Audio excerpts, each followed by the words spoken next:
Oh, you know what I love? Sports. Love sports. Sports. When it comes to Texas A&M. Where are you getting this information? Let me tell you. Welcome to TexAgs.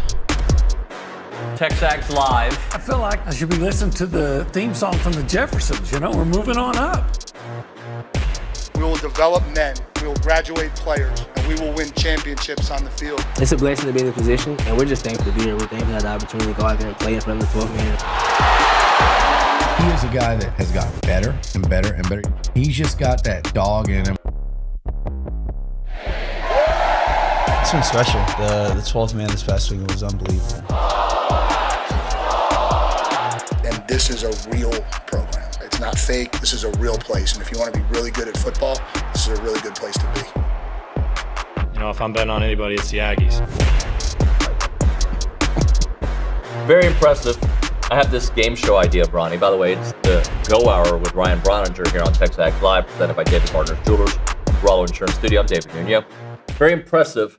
I had this game show idea that Olin and I know I'd win. Like right when the segment starts, we have to be at the door, and then we have to run into the studio and put on our mics and our headsets and all that stuff. And I want to see if Olin would be able to handle it, right, in speed, okay? Like, Okay. Because I could just see him panicking, Kate Bickham style, and just chaotic, right? I could see that. You came in here, and this music had already started, and you just casually walked in, put your mic on, very calm. You sat down, and nobody knew the difference. I'm built for comfort more than I'm built for speed, if you can't tell. But it worked. Do you think people are confused this morning? About? Because I don't know that I've ever been a co-host on the Go Hour? On the Go Hour. I don't know if you have a guest on the Go Hour, because usually when I'm on air at 8 o'clock in the morning, it's the B-team version of TexAgs Live, and I know for a fact that I've got hundreds, maybe thousands of fans of the B-team. So there may be some people this morning that are conflicted. I want you to know that I'm not here to cause problems. Okay. Step on your toes. This is your show. You know, I'm sideshow Bob here. I mean, I'm in the sidecar. Yeah, you're steering this thing. It's clear. With your bomber helmet and your aviator sunglasses. Goose. Sure. Yeah. Even though you tragically die in the movie, you're a goose. I might tragically die here in my radio career. Might tragically die here this morning. Well, thank you for joining us this morning. I have this topic that, honestly, I'll give Matthew Dawson props for kind of talking about. When you look at this 2025 football season, it might be the most chaotic and messy, if you will, that we've seen in quite a while. And there's several reasons for it. One of the reasons is coaching stability in the conference. 0 coaching changes in the conference, first time since 2019. And when that happened, that's when LSU was just dominant. And I don't know if there's a dominant LSU version this year. Is that just head coaches or coordinators as well? Head coaches. We'll get into coordinators in a moment. But that year, LSU won the national championship. They went 15-0. But they were clearly the best team in all of football, right? I don't know if there's one in the SEC this year that you're like, they're clearly the best team in football. But Georgia went 12-2 that year. Alabama went 11-2. And it produced an 8-2 bowl record that season. 15 first-round NFL picks, the most ever at that point. Obviously, this year they broke that record. I think it was 17. So I'm curious your thoughts on coaching stability in a conference. And we're going to talk about some of those coaches in a minute, because a lot of them are coaching for their careers right now. There's a lot entering this season on a very hot seat. I think the biggest difference when you look at that stat between 2019 and 2025 is obviously the transfer portal and kind of what roster accumulation and roster building looks like now compared to then, where stability, especially on the roster, was much more prevalent than it is today. So will this year produce a similar type of results just because the head coaching stability is there like it was in 2019? I'd say no, because, okay, yes, it's year 2 for Hugh Freeze at Auburn? Year 3? Year 3 for Freeze. Okay, and he's gone from Peyton Thorne to Jackson Arnold. What do we like? Do we really trust Jackson Arnold? So even though the coaching stability is there, the player turnover to me is what is much more of a determining factor to stability than anything else. And like even Oklahoma, you go and get John Mateer and Jaden Ott. Those are 2 fresh faces for them. So Brent Venables, year 3, he needs to win. He's bringing in a bunch of new guys. So I actually think that while the coaching stability is there, that I think it's more up in the air than it ever has been because I talked about this whenever I hosted the show when you were out. Convince me that these teams on A&M's schedule are either head and shoulders above A&M or even ahead of A&M at all. When I look at Florida, South Carolina, LSU, Auburn, like all these teams where I think those games would be considered in flux. If you're an A&M, you're looking at, okay, coin flip. Yeah. Okay, all right, well, convince me why A&M's not the better team when their roster continuity is better than a lot of those. 1,000%, and I think you hit it head on. But when we talk about the coaching continuity and the roster retention and all that, that is why we could have a chaotic season because there's so many unknowns throughout the entire league. For instance, Georgia. I have a lot of questions about Georgia. They might be the best in the SEC. Well, you'd lean toward it because of their history. But I don't know about Gunnar Stockton, okay? I don't know about their offensive line. Vegas has them winning 9.5 games this year. Would it surprise you if they only won 9? No, and look, for all that A&M wanted back with Noah Thomas, he goes to Georgia, and like, does he elevate their passing game? But I don't know that you can definitively say that. And I like Noah as a kid, and I liked him as a player here, but I don't know that he's the type of receiver that elevates Gunnar Stockton in that entire passing game to a level that makes me confidently say, yeah, they're going to be another double-digit win Georgia team. Now, it's Kirby Smart, and that roster is crazy. And we with all the camp stuff going on in town this week, we were actually looking at some stuff about the top 5 guys drafted. The top 5 rated recruits in each class, and we compared A&M and Texas over the last 5 years. So it ended up being like it's like something like 60 kids. How many of those guys got drafted between A&M and Texas and compared it to Alabama and Georgia? It was like something like 30% of the top 5 recruits from A&M and Texas's class from the last 4 years. So that's right. I think that's 60 players. Only 30% of those got drafted.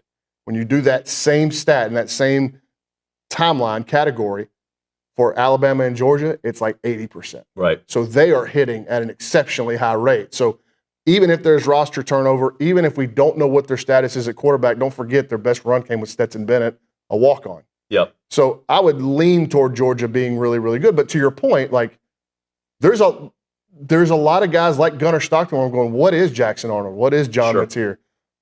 DJ Lagway, we all think he's going to be really good. We don't know. And there's some real stuff with that shoulder. Yep. And I've gotten a bunch of calls about it this offseason. I hope he's healthy. I love DJ as a kid. He's fantastic. But there's a lot of people asking questions about how fully healthy is he really going to be to start the season? 1,000%. And in a moment, we're going to talk about schedule disparity because I think that plays a role in this season, as it always does, but especially with so much in the air. Back to the coaches coaching for their job. Hugh Freeze. They've got to have a better year. They have to be better than 8-4, I think. Okay, this is year 3 for him. Maybe he doesn't get fired at 8-4, but this is a year that he has to show something. They cannot take a step back. Sam Pittman, I think we all agree, done. Billy Napier, he got a lot of cachet at the end of last season because they won some games. That schedule is just as daunting. If they take any step back, is he safe? No, I think he's firmly on the chopping block, and I think too the AD over there at Florida is, he was kind of in the crosshairs for a while too. So, both of those guys Billy Napier needs to win for himself, and he probably needs to win for his AD. Another one, Brent Venables. He's coaching for his job. Yeah, I would say so. And they have made roster decisions that would indicate that they are in desperation mode. And desperation mode, I'm not saying that's a bad thing. That's what you need to be in. It could be a great thing. Yeah, that's what you need to be in. But it could also be a thing where your team midway through the season gives up. When they feel that the coach is done, if Oklahoma or if Florida hits a lot of bumps in the road mid-season, what do those players do the rest of the way? Yeah, I don't disagree. Arkansas, the same thing. Mark Stoops has to be on the hot seat. Has to be. Yeah, but where's the expectation level at Kentucky? I mean, his overall record isn't anything to write home about, but it's good for Kentucky and football and their expectations. So, and he's pinning his hopes and dreams on a former Aggie quarterback. Yeah, Zach Calzada, by the way. And Jeff Lebby, I don't think he's going to get fired, but they went 2-10 last year. God, I think that's just a tough job. It might be the toughest football job in the SEC outside of Vanderbilt. Yeah, I agree. And now, week 1 quarterbacks, only 5 from last year are starting this year. Are expected to be starters. Nussmeier, Sellers, Lagway, Reed. Well, Reed wasn't your starter. Oh, that's right. Well, he started at the end of the year. I didn't know if you were going like game 1 starters. Only 5 returning week 1 starters. Okay. Who am I missing then? Show me the SEC standings if you can, Chris. I want to kind of go through it because I feel like that number is high. But considering, well, Milroe's gone, right? So Alabama's got a new one. Gunnar Stockton is new.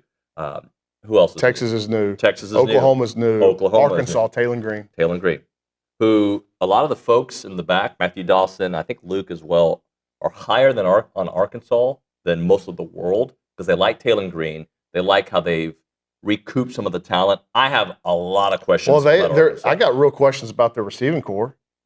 When they lose Armstrong and Tisla, and it really wasn't a passing game that, made you shake. And Taylor Green, super athletic, but he rode some real ups and downs. And he's going to, I think, much like A&M's looking at Marcel Reed to play better, Arkansas has to be going, we got to get a better version of Taylor Green. Yeah.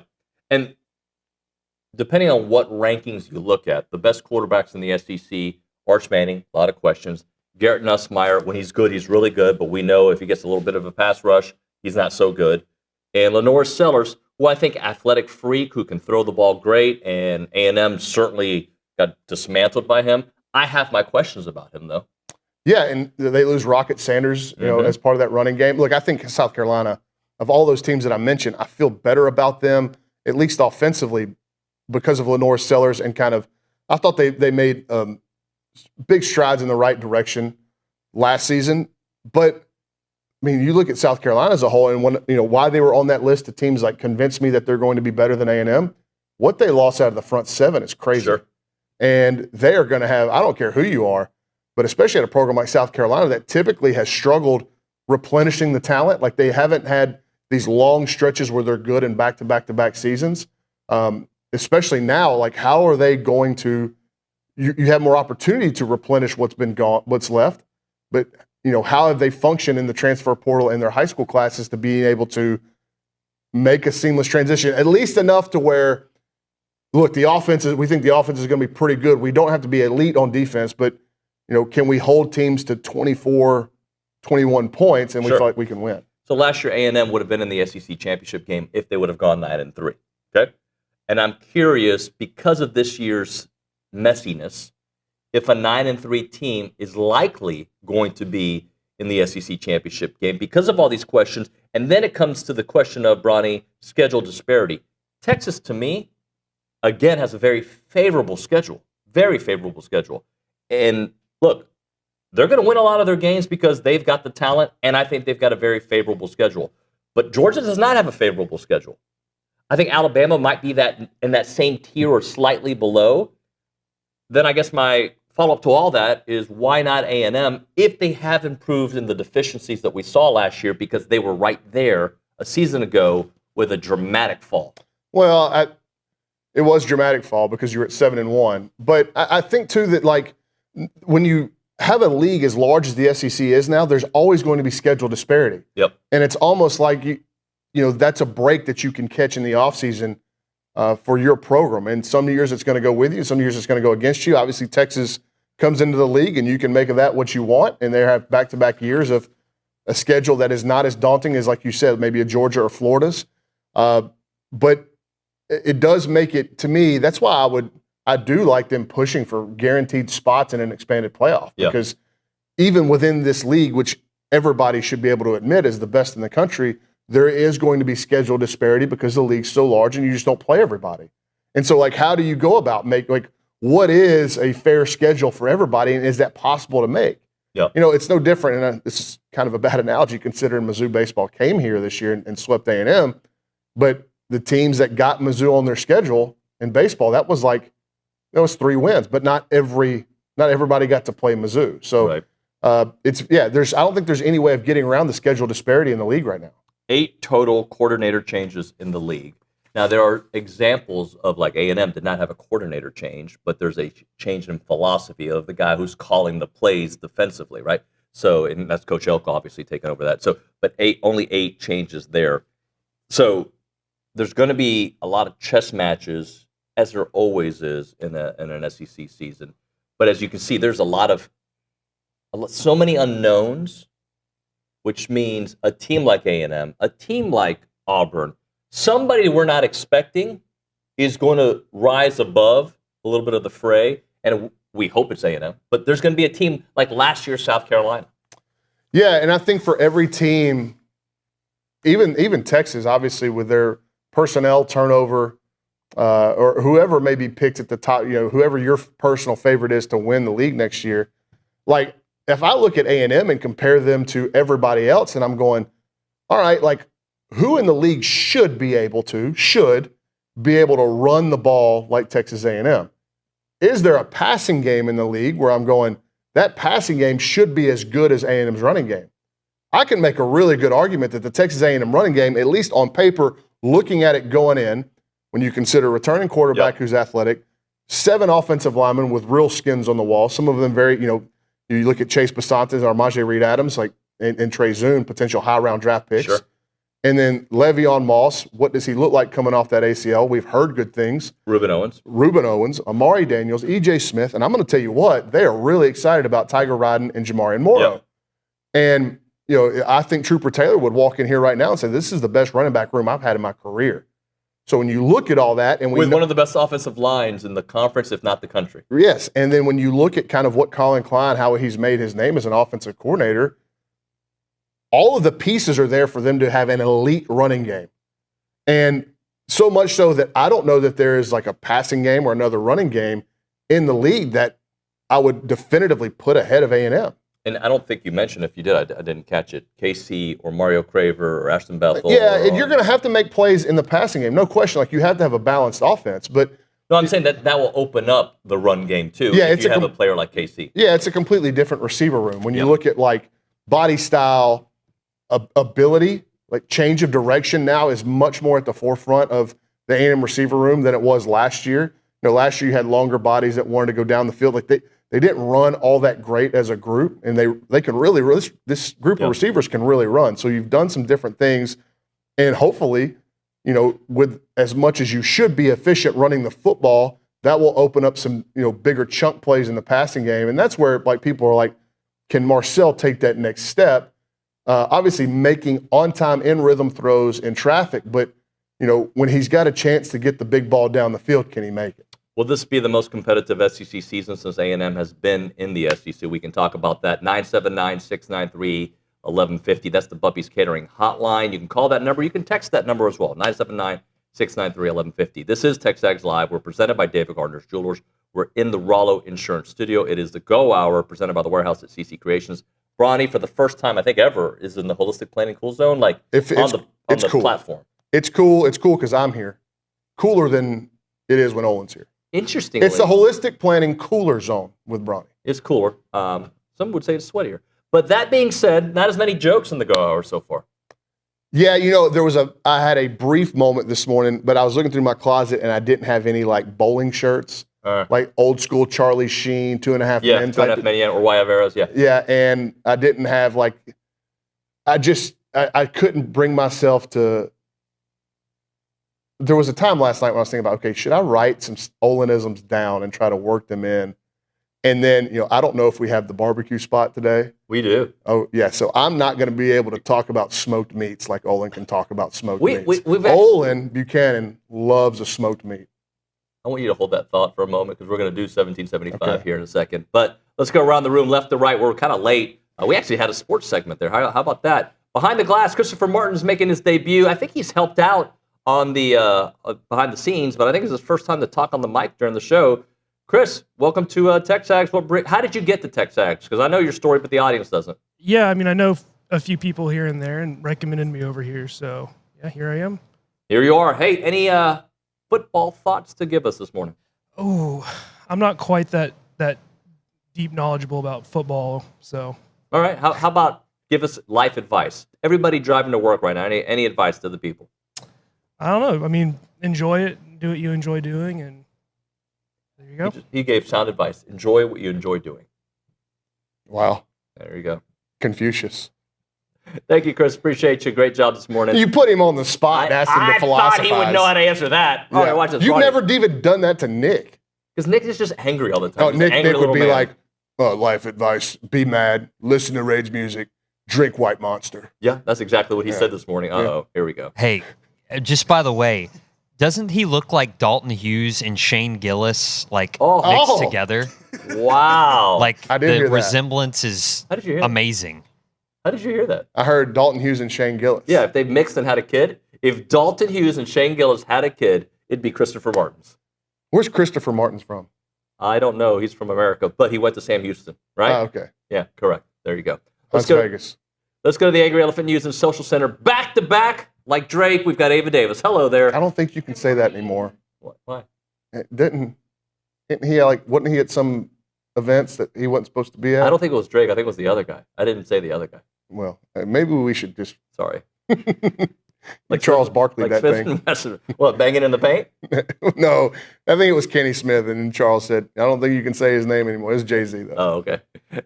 Ava, what do you have for us this morning? So the A&M volleyball team announced its 2025 season schedule the other day. It features 10 non-conference games and a 15-match SEC regular season. Head coach Morrison says, "We're excited about the challenges ahead both in and out of conference play. The SEC is as strong as it's ever been, and our non-conference schedule is designed to prepare us for that grind. We are looking forward to testing ourselves against some of the best teams in the country." The Aggies planned a challenging schedule as they face 13 NCAA tournament teams from the 2024 championship, 8 of which were from the SEC. The Aggies will open the season on August 25th versus Minnesota. Ava, where are you from? I'm from Holly, Texas. It's north of Holly. Abilene. We know the Holly Bearcats. Yeah. Yes. They've been to a couple of state championships recently. Yes, they have. You have one more story for us this morning? I do. Texas A&M soccer team announced their addition of former California Baptist Mia Scranton to their program. Scranton helped the Lancers post a .84 goals against average and 15 shutouts last 2 seasons. Head coach Guerrero says, "We think Mia is the most talented defender coming out of the transfer portal this spring. She reads the game well, is a tough defender, 1v1, and is comfortable with the ball at her feet." Thank you very much. Appreciate you, Ava. Great job. All right. I'd like to get your analysis on some of these soccer players. We can do that. I would like to train with them. Billy's going to start calling you. Of course. Yeah, I'm not going to even go there. Listen, if you can't beat Luke Evangelist in any sport, I haven't played him. But it doesn't matter. Like, I don't mind you being the old guy that goes to the basketball court and beats up on Nick Savage and Luke Evangelist. You should. Why? I'm a terrible basketball player. It doesn't matter. You have muscle mass. This is true. Thank you. Appreciate it. And like you can do whatever you like physically. Yeah, thank you. You can dominate. Yeah. Listen, you take 2 dribbles and get to the low block on Luke Evangelist. I mean, the guy's got. I mean, what kind of resolute spirit do you think he would have? 0. He just let me go. Right. Matador. And he'd start cutting jokes and so. Hey, we've gone 23 minutes. We got to hit a break. Like 7 minutes ago, Louis is upset with you, not me, luckily.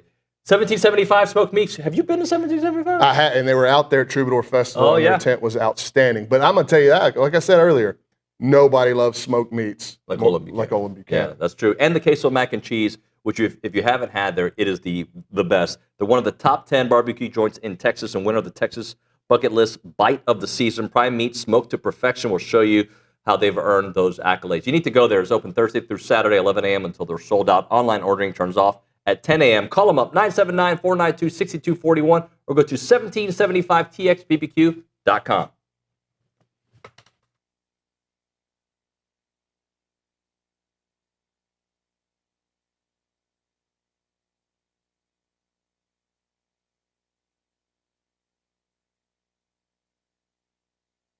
What's up, TexAgs? This commercial break is brought to you by my good friends over at Aggieland Chevrolet, the official automotive sponsor of TexAgs.com and me, Billy Lucci.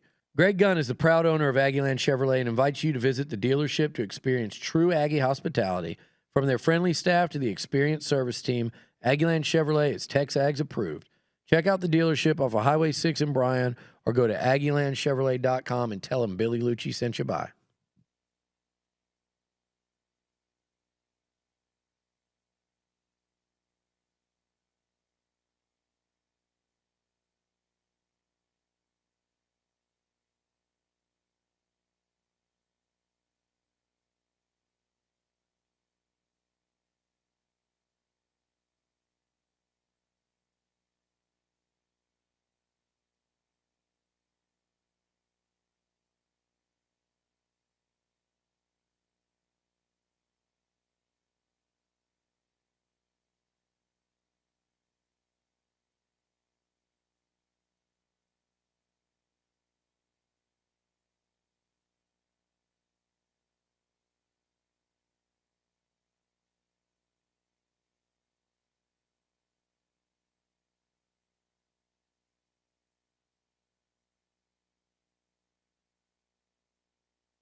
do that? You don't like when I do this? Why'd you beat the table and clap? I try was to like ti- I try to- zoned, trying to update the folks on the baseball transfer portal thread, and then you like threw me off my game. Sorry for I'm very mentally fragile. I'm a conductor of the program. Oh, okay. TexAgs Live, presented by David Gardner's Jewelers. As a reminder, the final segment of the program is brought to you by Double Dave's. That's at 10:50. But right now, caller number 12, 979-693-1150. We're going to hook you up with your choice of a dozen pepperoni rolls or a large one-topping pizza from Double Dave's. They've been serving Aggieland since 1984 with your favorite pizza and world-famous pepperoni rolls. Reliable in-house delivery, bringing piping hot goodness straight to your door. Just click on doubledaves.com, and your favorites are on their way. You didn't do the show rundown. Nobody knows what's happening the rest of the day. What are you talking about? I didn't do the show rundown. You didn't tell everybody what's on the show today. Like to the audience? Yes. I can What do if that. people are like, okay, I can't wait till Bronny's off. I'm going to shut it off until 9 o'clock, and then I need to know what the rest of the show is going to look like so I can tune in. Bronny for the 8 o'clock hour. Change the channel. Tom Schuberth, 9 a.m. We're going to talk a little basketball. It's the Hoops, offseason. buckyball. Yeah, we'll talk. Pat Henry, 9:20. Seems like he's had a successful coaching career. Trisha Ford. Ooh, that's one I'm excited One of about. my favorite humans. She's awesome. She is awesome. 10 o'clock, Jason Howell. You know, not to cut off, because Jason's sitting out there in the lobby. I don't want him barging in here in his St. Louis Cardinals hat and getting upset with us, but not to cut you off on Jason. Be very interested in how much softball Trisha Ford is watching currently, like in Oklahoma City. Yep. Because I would imagine, like, whenever you get knocked out like that, and the competitor that she is, or like even Mike Early, like when you don't make the postseason, like how much of this stuff are you watching? Or are you like removing yourself from it and just focusing on building your own team? Because now with Texas and Texas Tech playing in the final series, I'm sure that's probably eating at Coach Ford a little bit. Yep. John Harris at 10:35. Back to that because I think that's an interesting topic. And I'm going to go back to your rundown comment here in a second. But when you lose, are you the kind of person that watches the team celebrate and soaks it in for your entire offseason? Or are you the one, I got to get out of here and just get to home base? I think I sat there and watched people celebrate, and then Me too. I would need a couple of days to get over it before I got back into like a routine of whether it be coaching or playing, that I needed to, just like a 48-hour window to process it and try to digest it and move on. I didn't watch, after A&M got knocked out of the SEC tournament, I didn't watch the rest of the tournament at all, but I found myself pretty locked into the regionals just because I was so interested to see. Yeah. And you know what? A&M baseball, maybe I talked about this on Monday when I came in and we talked about Coach Early's retention. I didn't realize this until probably Sunday night. They played 24 games against teams that played in regional finals.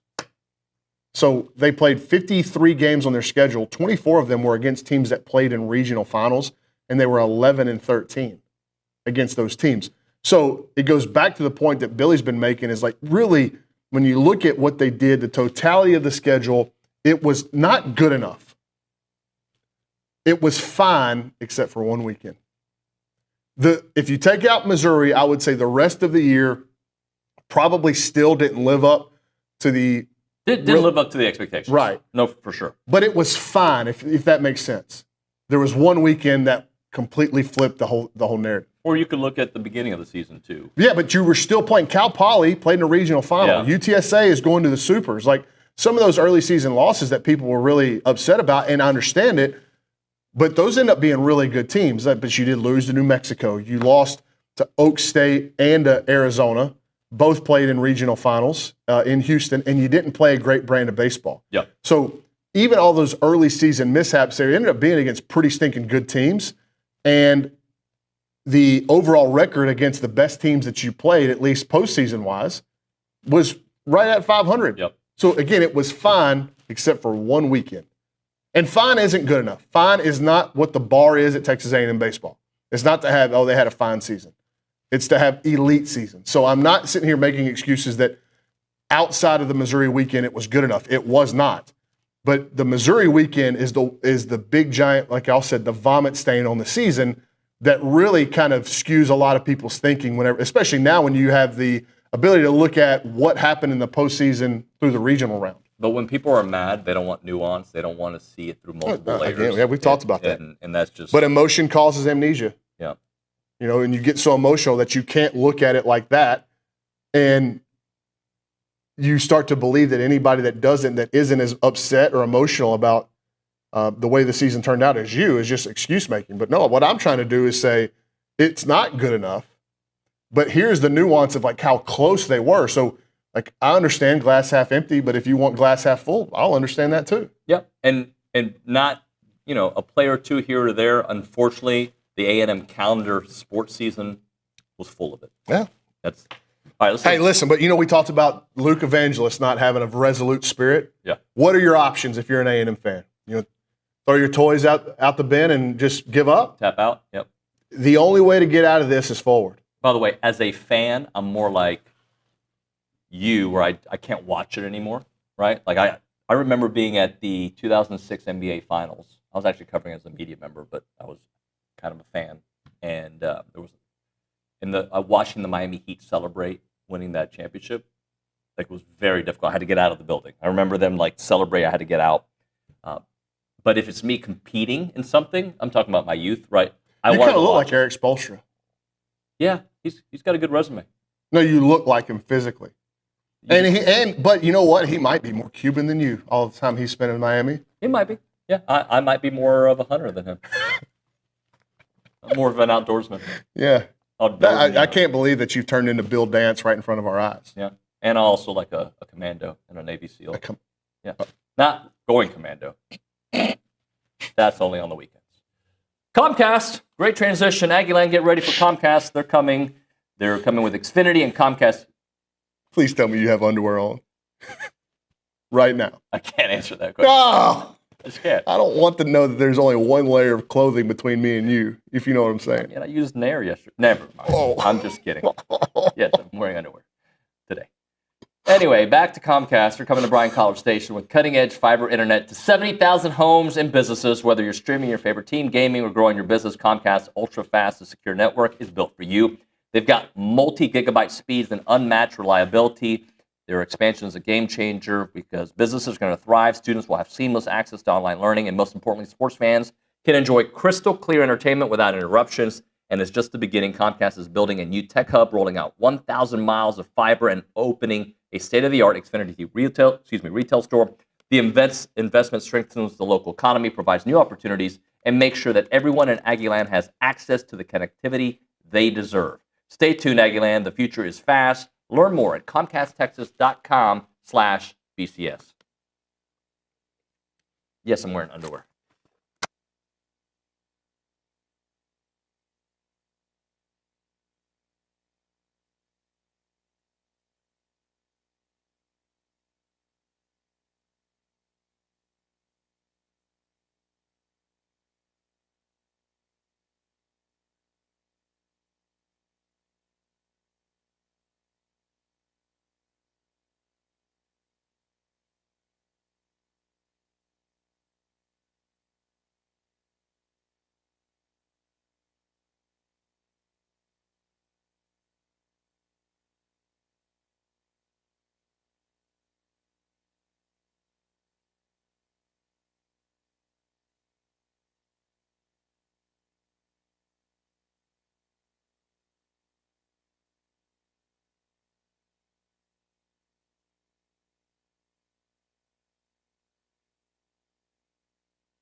Octane. And we're back. TexAgs Live, presented by David Gardner's Jewelers. You didn't give me a heads up. I was talking about the strength of my coffee, and you just interrupted me with the start of your television show. Yep. Radio Most show. people who sit in that chair have a headset on. They take cues. They listen. What did I tell you when we started this thing? I don't know. B team For Bronny. You can't expect Bitcom. that I act like the A team. Okay. The triple. Well, one of the best eras in Astros baseball was the Killer Bees. Killer Bees. Yeah. And you're not a part of the Killer Bees or the B team. I'm part of the 2017 Astros. You know what? I think we're trying to up our merch game at TexAgs. I think we need B team merch. And they won't come in sizes available for you to wear them extra tight. You know what's interesting about extra medium for Nuño? It's interesting, and you guys will know this. I like being in this chair a lot more than that one. I bet you do, because you can just analyze. I can just say what I think it's really interesting that people love to point at the in shape guy for wearing tight shirts, but if you did that to somebody who was not in shape, it would be very rude. Hold on. Actually, you should have way of giving me a compliment. So thank you. Oh, no. Nobody tells the fat guy, "Hey, that's too tight of a shirt." Nobody. I would. No. And the guy that makes a lot of the decisions around here, he would. He would. Yes. He's one of the few. So what I'm saying is, look, if you start showing up with your belly button out, then we'll have a problem. Because that was an epidemic going through this office. Maybe not with, if I showed up. There was a dude showing his belly? No. Not dudes. Well. But if I showed up this morning and I was sitting over there in the cool zone. Yeah. And my belly button was out, people would have problems. But certain people, certain people, they can have their belly buttons out, and it's. How did we get here? It went from talking about the B team, and then it the conversation went very B team. The B team is having a great day on the premium boards right now. You should become a premium subscriber because Ronnie's been updating the transfer portal thread for baseball. Anything you can tell us or no?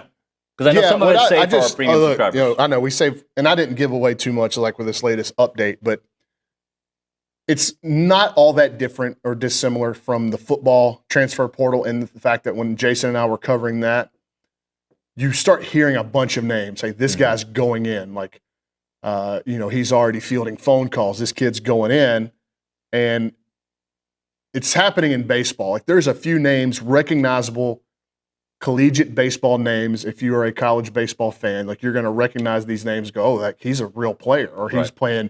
He's a everyday starter at a big time program, and he's going in. That's what I'm hearing. But to me, it's all posturing and just chatter amongst the agent world, with the NIL and the house settlement still very much in limbo, and nobody knowing what the parameters are going to be, not only on NIL, but on roster limits and scholarship limits. Everybody, right now, what's going on, and it happened in football, so I'm not saying this is right or wrong. I'm just saying this is what's going on, is make as big and grandiose of promises to the players that I want about all of those things, about my roster, about my NIL structure, about my scholarships available. Make up as big and grandiose story as you possibly can, because it's all still on the table. Right. There's nothing out there that says it won't be 55 guys on the roster. There's nothing out there that says you still won't, you'll have unlimited, or there's nothing out there that says we're definitively going to axe NIL to this number. Right now, it's still being talked about the old school NIL. So why not promise big and grandiose? And then if you get hammered by this house settlement, then you go, oh, sorry, we were going to do all those things. But they took it away. That's the way, yeah. It's what I said on the message board last night. It's the Wild West still, and everybody with this house settlement stuff kind of in clear view. We can see it coming, but nobody knows what it's going to look like. It's the Wild West, and the saloons are full of card games, and everybody's got aces in the hole. Because this year they had the advantage, and it's not an advantage, it's a disadvantage, but the advantage of being day one of the portal, being able to put all their attention there. How much more ahead will A&M be, you think, because of that? Because they had to play catch up, coaching change, late. Yeah, everything. one of the questions we've been getting a lot is, how will kind of Michael Early's retention, the uneasy ground that it was on for a little bit, How much will that affect them going forward? From what I can tell right now, it hasn't affected their standing. Again, we talked about this probably either earlier this week or late last week. Like, this program still has some cachet to it. Yep. Like, right or wrong, what it kind of goes back to the any publicity is good publicity. Even though A&M started the season number 1, the magazine covers, all the talk, and then they completely fall short of that, and it becomes a big story again that they were preseason number 1, they didn't make the postseason. Their name is still out there, and it's not for the right reasons, but there's been a lot of attention still around Texas A&M. And so early on, some of the top guys in the portal are very much like still fielding these calls. They're not eliminating Texas A&M.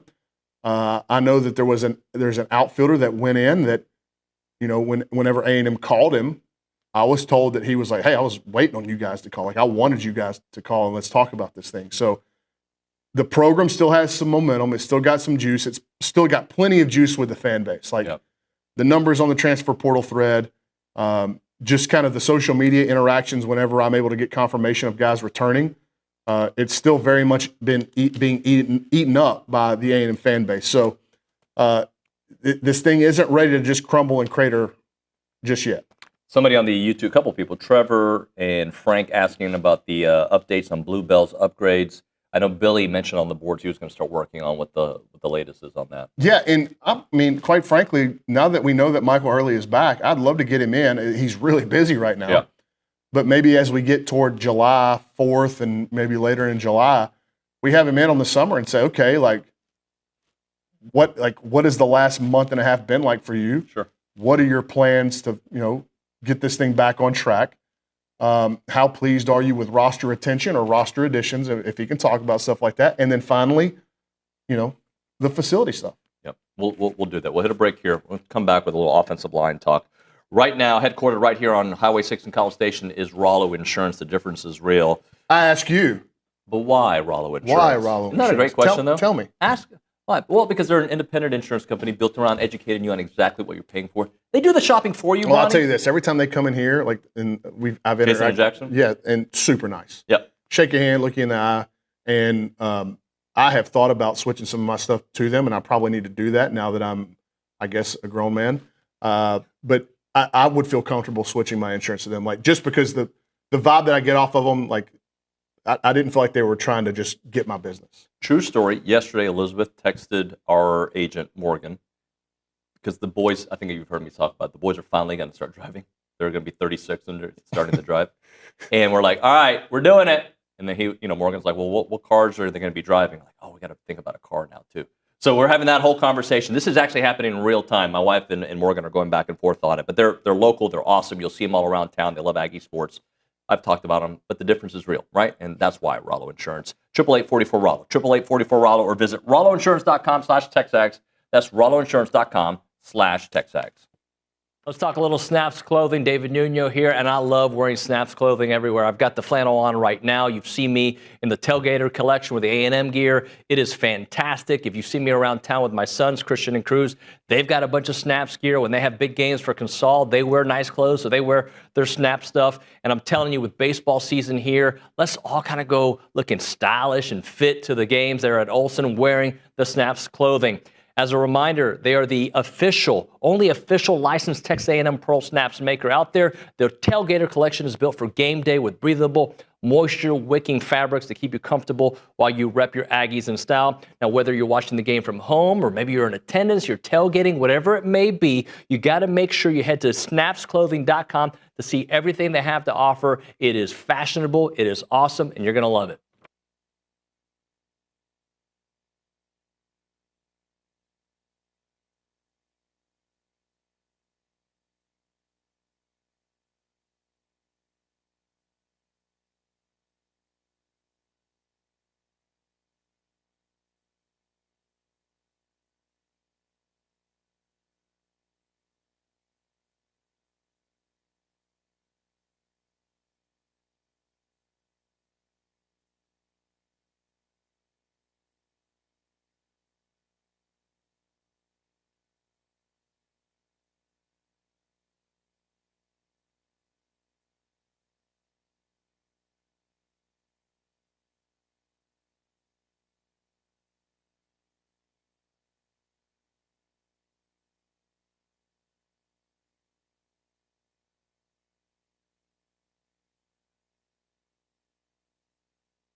We had such a good hour, Bronny, that we didn't get to some of the topics. Part of me wants to save this for tomorrow, but who's in here tomorrow for Owen?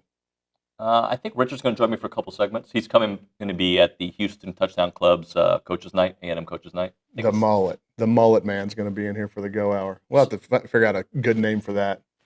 So I don't know if I'm going to keep. I wanted to talk about the Z Hour. The Z Hour. Let's go to the Angry Elephant News and Social Center. Ava, instead of starting a new topic, why don't you give us any commentary that has caught your attention? Anything you want to report?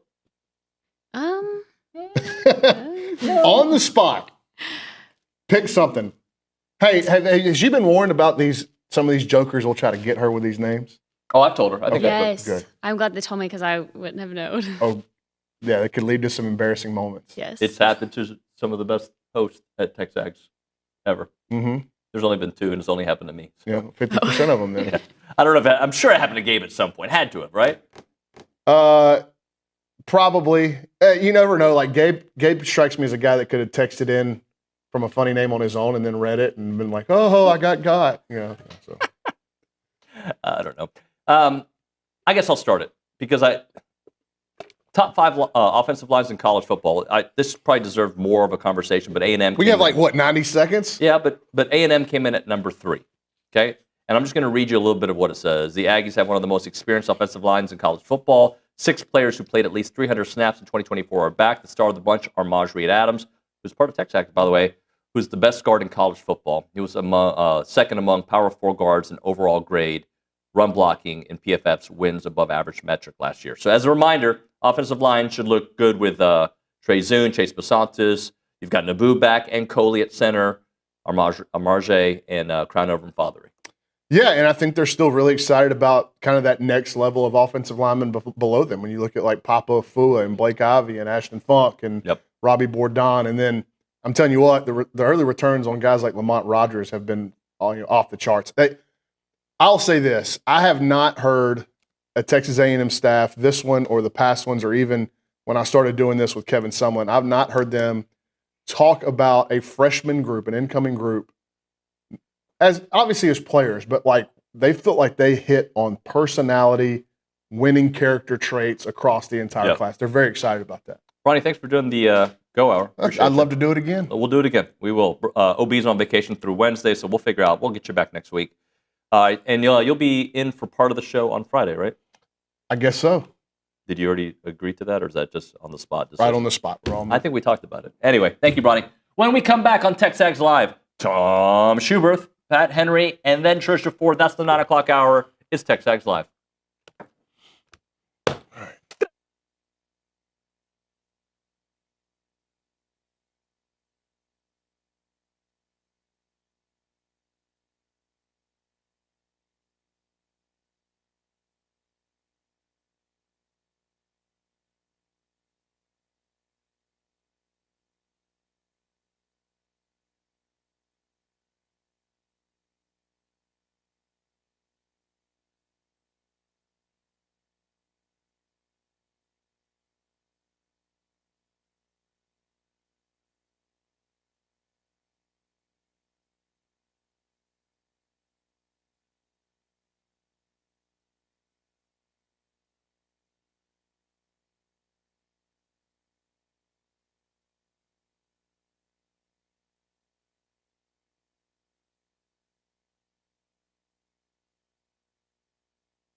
All right, we're back here on TexAgs Live. Tom Schubert says he's opening up Zoom, so he should be joining us here in a moment.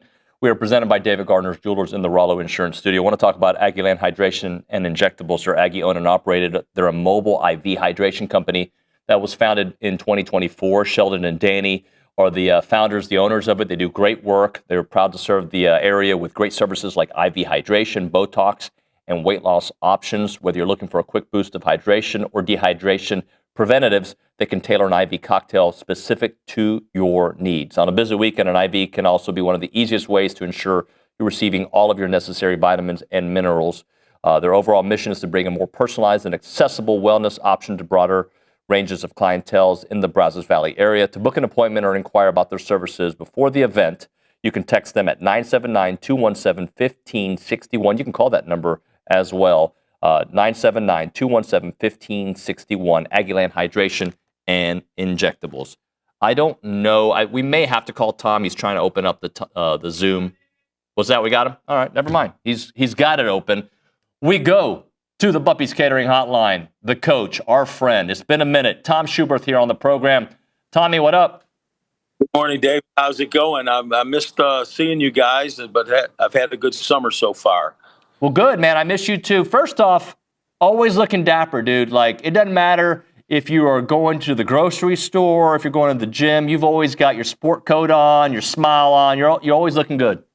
Well, thank you. I appreciate the compliment. I'm actually traveling with my wife, so I always have to look good around her. She makes me look bad. But we're headed to California, so I'm at the College Station Airport right now and looking forward to talking about Buckyball. Well, I'm trying to remember, Tom, the last time you were on the show, had they already hired Bucky? I think you came right after they hired him, right? No, I think we talked, but I wasn't on the show since we had speculated that he was going to get hired our last meeting, but very excited about it. I did see you several times since then, but we haven't been on the show together with it. Well, let's talk about it. So now that not only the idea of Bucky, right? And I know a lot of people were hoping to, get Chris Beard, and that didn't work out. You got a guy that many of our audience didn't really know much about, but I think in the few weeks, months he's been here, he's really made an impact with his personality, his style of basketball that people have looked into, and then his ability to close and get these guys. They've done a tremendous job, and it starts, with his staff. I mean, one thing that impressed me about Bucky back when he first became a head coach, he was a high school coach for a long time. He actually hired his college head coach and his college assistant coach. So it tells me he knows, good pedigree, and he knows that you need experience, and he went with people he's familiar with. And then he did the same thing, hiring Mitch Cole, Kyle Keller, Frank Haith, who have all been here. And then I just noticed he hired a strength coach in Darby Rich that's been here. So it's almost like these guys are as familiar or more familiar with Texas A&M than Bucky is. But, the best thing I can do to describe Bucky is he's a winner. Everywhere he's been, he's won. That's an exciting brand of basketball. He's got great energy. It may be probably his most difficult year will be the first one because he got off to a late start. But he proved that at Samford. He took the job. He struggled a little bit his first year, but since then he's knocked out home runs. All right. Am I crazy for thinking today, June 4th, 2025, that they may not struggle? Because I look at the roster, and again, I'm basing it on analytics and stats, not how they're going to work as a group, and that's always a question. I recognize that. But just looking at the types of players that they've added, you look at those numbers, the offenses they came from, and what they may be able to do with Bucky's vision, is it out of the realm of possibility that this team could compete in the SEC? Maybe not for your top 3 or 4 spots, but it's a team that could be dangerous potentially? Absolutely. The thing that I love most about what he signed is they're all winners. They've all come from programs that had huge success, Kansas, Texas Tech, Creighton, all those programs. And then Samford, he's got players from Samford. So he's familiar with guys. As you know, when you get the job your first year, it's putting those pieces together and then getting them to blend, as you mentioned earlier, David. I think Bucky has a unique ability to do that. He's done it, in high school, and he's done it at Samford. And obviously, all the SEC coaches have that challenge and regrouping their rosters and trying to compete and get in the NCAA tournament. But it wouldn't surprise me for them to be the surprise team of the SEC. It's certainly going to be exciting basketball. I don't know if they're going to be able able to play quite as fast as he probably wants to or what he's done in the past. Sometimes you have to, kind of walk and crawl before you sprint and run, but it'll be certainly exciting. And I haven't seen the schedule yet, but I'm anxious to see the teams they're going to be competing against. Tom, let's talk a little bit about some of these parts, okay? And just what they can mean for this offense and the types of players. I want to start things off with the most recent addition, Pop Isaacs, who played at Tech in Creighton, a guy who can, score. He's a leader. Just tell me a little bit about what you have seen on video from Pop. Well, you said the key word leader. Anytime you've got a lead guard that can, has experience and won big time, and then he can score, like you said, when he needs to, but he gets everybody involved. And he's a tremendous defensive player as well. I think he's underrated in that category.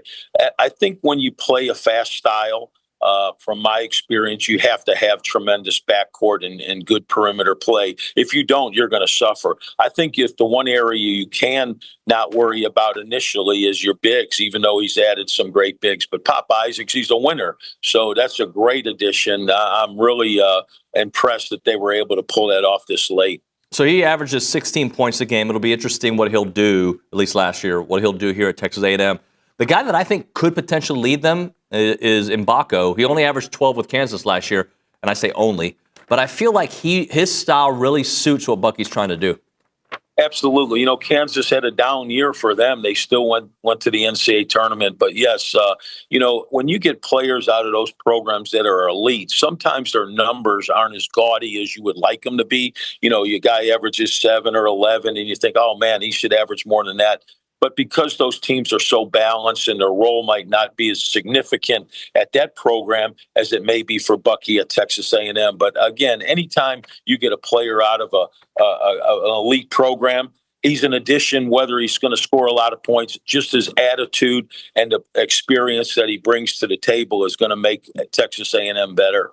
How about Rylan Griffin? Another guy that I think, especially coming back to the SEC where he had a lot of success. Just talk to me about Rylan and what he could do in this offense. Again, another solid guard that can get the job done, and he's going to be a great addition as well. I'm sorry, Griffin's the big young man that's I have mixed up with somebody. Anytime a big can get involved in your offense and add to it, like Florida's bigs, they were so good at contributing and doing dribble handoffs and helping Florida become a significant basketball team, that I think he'll do the same thing for A&M with the high-pace offense. What do you think about Federico? Came off the bench for Tech, but a guy that I think in certain opportunities may be your big. You could go with Rashawn Agee. There's a little bit of different looks that they can do. Absolutely. Well, I know he was a junior college transfer and kind of signed late at Texas Tech. Had a good year coming off the bench with their success. Obviously, he's going to probably win the all-name category. I love his name, and being a foreign player, I'm sure he's going to be another crowd favorite, similar to Anderson Garcia. But again, getting players from programs that have won, to me, that's the number one thing you need to do. It's so difficult to pinpoint exactly the talent you need in your first year and hit home runs with it. I'm sure they've went after some young players that they didn't get, but I think getting the job as late as Bucky did and the guys they signed, they've done a tremendous job. And defensively, I know we talk a lot about his offensive philosophy, but it comes with a defensive intensity as well. He's going to press you the entire court. Absolutely. And that's the thing that's going to be interesting to see, David, how effective that is. I know at Samford, and especially in high school, I used to watch Bucky's teams in high school when I was at Jacksonville State. And the first thing I told coaches, if you're going to coach high school basketball, you need to call Bucky McMillan at Mountain Brook High School, ask if you can take him to lunch and pick his brain for an hour and find out what he's doing.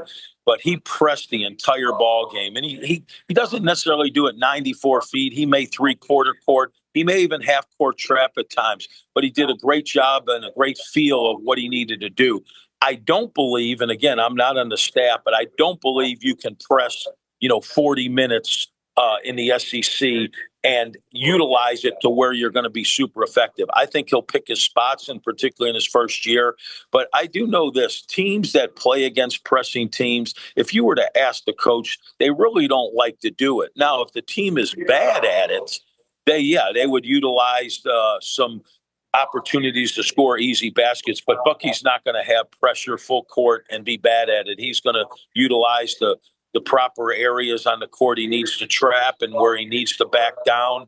And I think it's going to be really unique to see that work next year. You mentioned his staff, some of them with ties to the A&M area anyway. They've already coached here in the past. Just when you are a young, up-and-coming coach, but you have experience as a head coach, but surrounding yourself with folks that know the area, know the culture of A&M, and also have a lot of success as a head coach and as an assistant coach. Absolutely. Kyle Keller, Frank Haith, Mitch Cole have all been head coaches.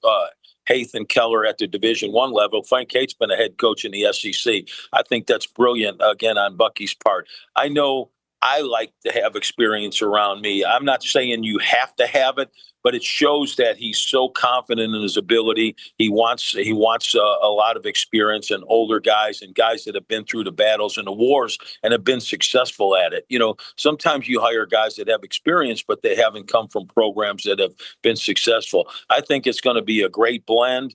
Obviously, he's his own man. I don't mean like he's leaning on those guys and they're going to run the show. Bucky had his head coach from college on his staff, and his name is Dwayne Rebo, a good friend of mine and an incredible basketball coach. That's where Bucky learned from, and Mitch Cole the same way.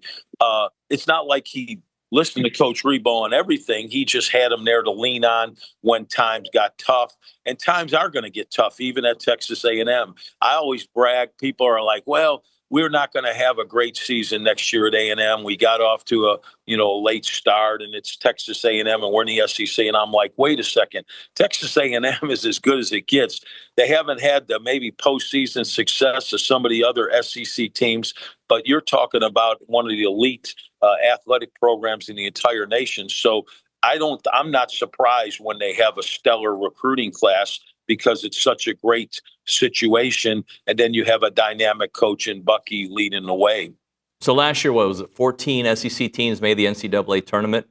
You think A&M can be in that 14 range? Can they be in the 10 range? Like, again, this is all hypothetical because we don't know how these pieces are going to fit. But like in my mind, I feel like they can be one of the top 10 teams in the SEC. I think so, David. A month ago, I was a little skeptical, and I thought, I don't know if we're going to even make the NCAA tournament, and we still may not. Hey, we may beat a Florida and win it all. You don't know, but I do know in the SEC, it's a comfortable feeling to sit there and tell your recruits and your fan base, hey, if we can finish 14th in the SEC, we got a chance to make the NCAA tournament. That's pretty impressive. I don't think, and just you and I have talked about this, I don't think there'll be 14 teams from the SEC in the NCAA tournament. I think that was a rare situation because they were so good and so deep, and the other programs were a little down. I think these other conferences, now that they've got some similarities and affiliations with knowing that second, third year, that they're going to have some better teams. So I don't know how many will get in, but I certainly think A&M can be one of those teams with the players they've added to their program. Tom, have you got to watch? You probably haven't, but you're such a basketball junkie. And Jakari Lane, because I'm curious. There's been a lot of guys that come from that level of basketball that have made the transition to the SEC and been fantastic. Jakari Lane could potentially do that, but he may not be asked to do that because of all the talent they've added. He was like the first or second one that they added. Correct. I think in the beginning when they signed him out of North Alabama, and I actually worked in North Alabama and still know a lot of people there, and then several of my friends, one of my ex-assistants is in that league at Queens University. So I called him after they signed Jakari Lane and asked him about him. Is he a high major guard? And again, not that his opinion is the tell-all, but he said he likes him. He said he's kind of a one-speed guy, meaning that he's going to play at breakneck speed the entire way. And as you know, sometimes in the SEC, you're going to have to back it down a little bit. You can't just play, 100 miles an hour. But he loved him as far as getting downhill to the basket, making other players better. Defensively, he said he's got great quickness. His one question mark, and again, this is just the couple times he played him, is how well he knocks the three ball down. And I know Bucky relies on that three extremely well. So if Lane can make those consistent threes, I think he's going to be a guy that can really make the offense exciting. But you mentioned, David, they've signed guards that are more experienced and even with gaudy stats as much as Lane since that time. So he may be a backup. You never know.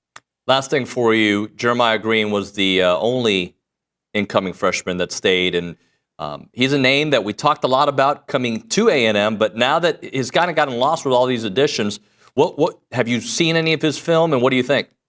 You know, I haven't seen him, David, but I know anytime a guy signs with Texas A&M, a high school guy, you know he's going to have great pedigree. You know he's going to have that grit. And so I think it's wonderful to have high school players dotted into your roster. I've seen so many programs add 13, 14 guys, all transfers, all leading scorers from other different teams. I think the mistake they've made sometimes is they get these guys that score a lot of points, but they're out of programs that haven't been successful. I think adding high school players to this experienced roster is a brilliant idea. And I don't know if he can get minutes. I haven't seen him. I'm looking forward to I'm going to ask if I can come to some summer workouts and see the team and watch this thing develop. Actually, I want to do one last thing. I almost feel, and tell me if I'm off base here, that the team may be better off right now than they would have been under Buzz Williams right now. And that's not a shot at Buzz, but here's my thinking. You were losing the bulk of your team, and I don't know how much he would have gone into the transfer portal and gotten offensive guys like this, just based on the timing of everybody graduating, moving on to the NBA or wherever they end up going. I feel like A&M may be in a better position with Bucky today than they would have been with Buzz today. And again, not a shot at Buzz, just a shot at the way that Bucky has attacked this portal, that I don't know if Buzz would have done that.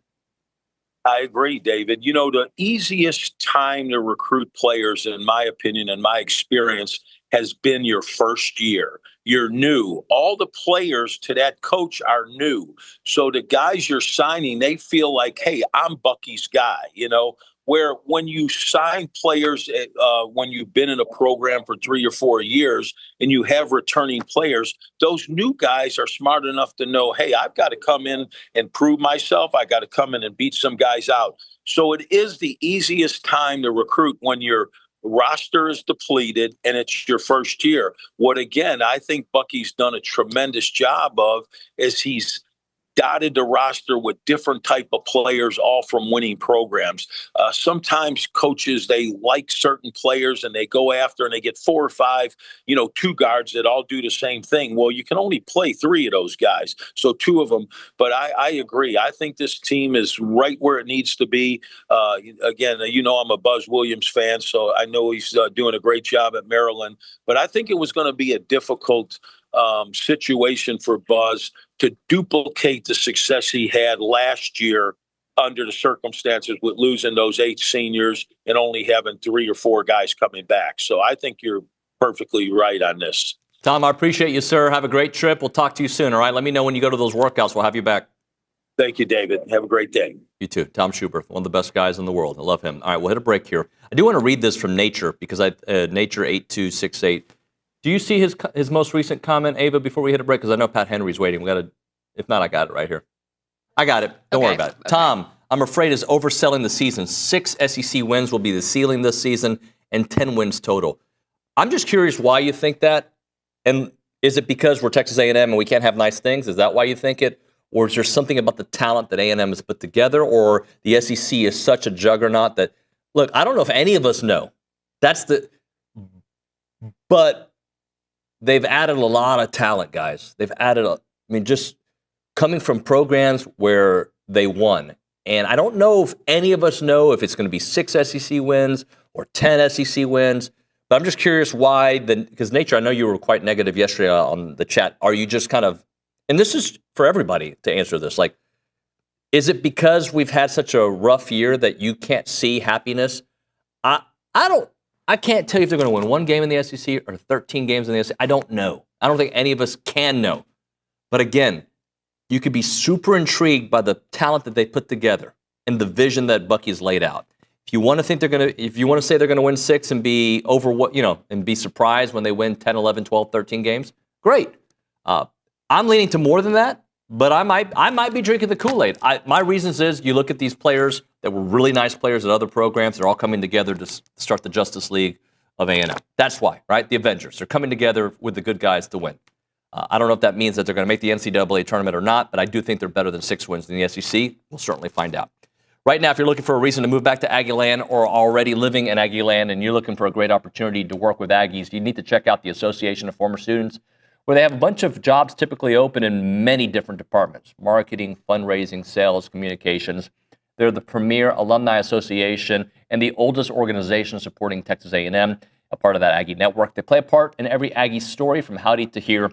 Don't miss opportunities to help out with the association with their big events like Howdy Socials, Aggie Ring Day, class reunions, Aggie Muster, and everything in between. Join a team that exemplifies those Aggie core values of excellence, integrity, leadership, loyalty, respect, and selfless service, all in support of that worldwide Aggie network. So if you're interested in joining the team or sharing with someone that would be a great fit, please visit tx.ag/association jobs to apply and get more information on each position. It is the Association of Former Students.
And we're back. We're doing Royal Rumble here on TexAgs Live, talking about different fights in the office. We're presented by David Gardner's Jewelers. We're in the Rollo Insurance Studio. We're going to talk a little track and field, as we always do at this time, because we got the NCAA championships, the outdoor championships coming up. And this segment is brought to you by the Brazos Running Company, your local Aggie-owned specialty running store, your local source for Viore athletic wear, duck camp apparel at Century Square below the Star Cinema Grill in College Station. On the Buppy's Catering Hotline is our dear friend, Pat Henry. Coach Henry, good morning. How are you, sir? I'm doing well. How are you? I'm well. I have to thank you. I know you're super busy with getting your team prepared and all the good stuff, so I appreciate you joining us here. But let's just talk about the journey to get you here and how last week went, and what 25 of your athletes are moving on to the final rounds. Well, sport is still going on at Texas A&M, and our championships are coming up, so we're excited about it. We've got a good group of people qualified. We had a great regional championship here at Texas A&M, so we're in a good spot.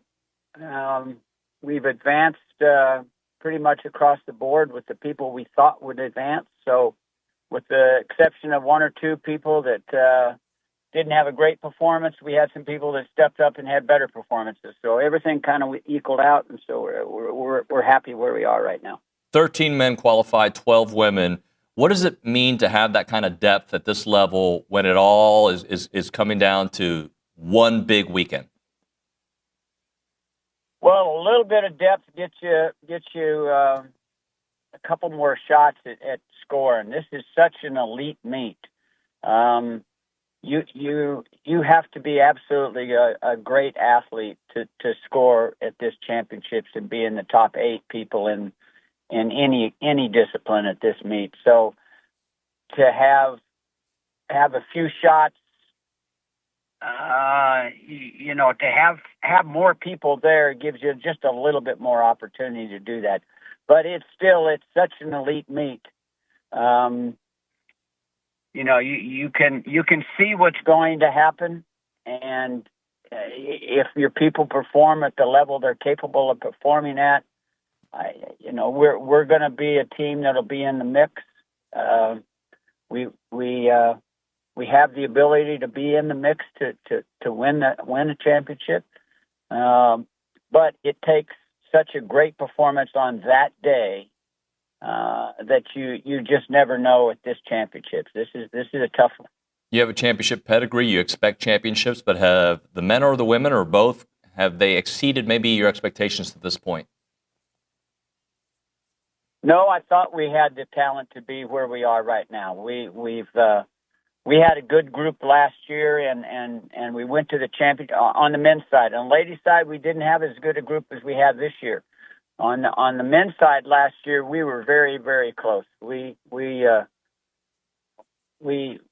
had one or two. Well, we ended up having a disqualification. What really caused most of our issues. But we were very, very close, and we bring back a lot of those young guys that are back with us at this championships. On the ladies' side, we've gotten better.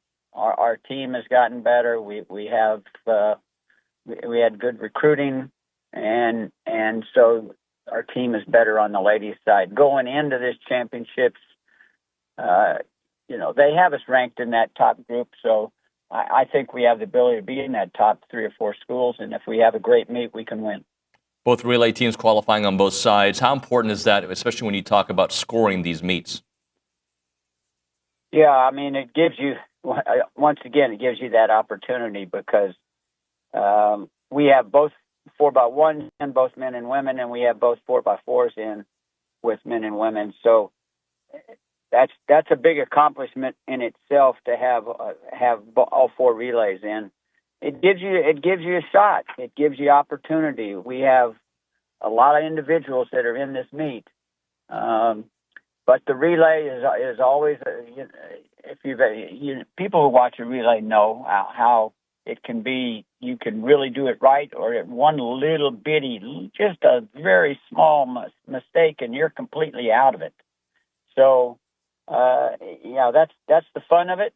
That's part of it. Is you got to be really good to be successful at this meet. I know you've emphasized staying healthy going into nationals. Just how's the health of the team, and how do you balance training and recovery here before you head out to Eugene? Yeah, I think that's one of the things that I'm as pleased about as anything is that we go into the championships healthy, and we got through regionals healthy, and that's a testament to hard work all year long. Our season starts. We start training the first days of class in the end of August and 1st of September, and we're still going the second week in June. So you can see we're not a 3 month, 4 month season.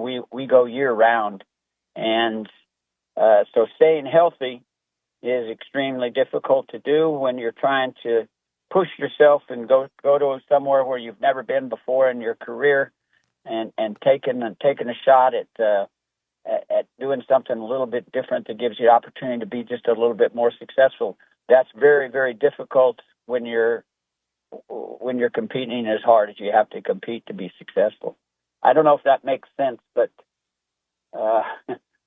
taking a chance on what you're doing in training when it's really happening in the competition is very difficult in our sport. Coach Henry, a couple names we've talked about several times, but again, just living up to what they've already set this year's Winnie B and Sofia Yakushuna. Just talk to us a little bit about their performances and being at this level at this time. Yeah, you say Winnie B, our triple jumper. She when it was time to jump this week, she jumped 55 foot 11 inches, and that's a huge jump, or 45 foot 11 inches. She just had a great jump. You only had 3 jumps at this meet. There wasn't a final. You didn't get to jump 6 times. She only got 3 jumps, so the pressure was on. But she had a great meet.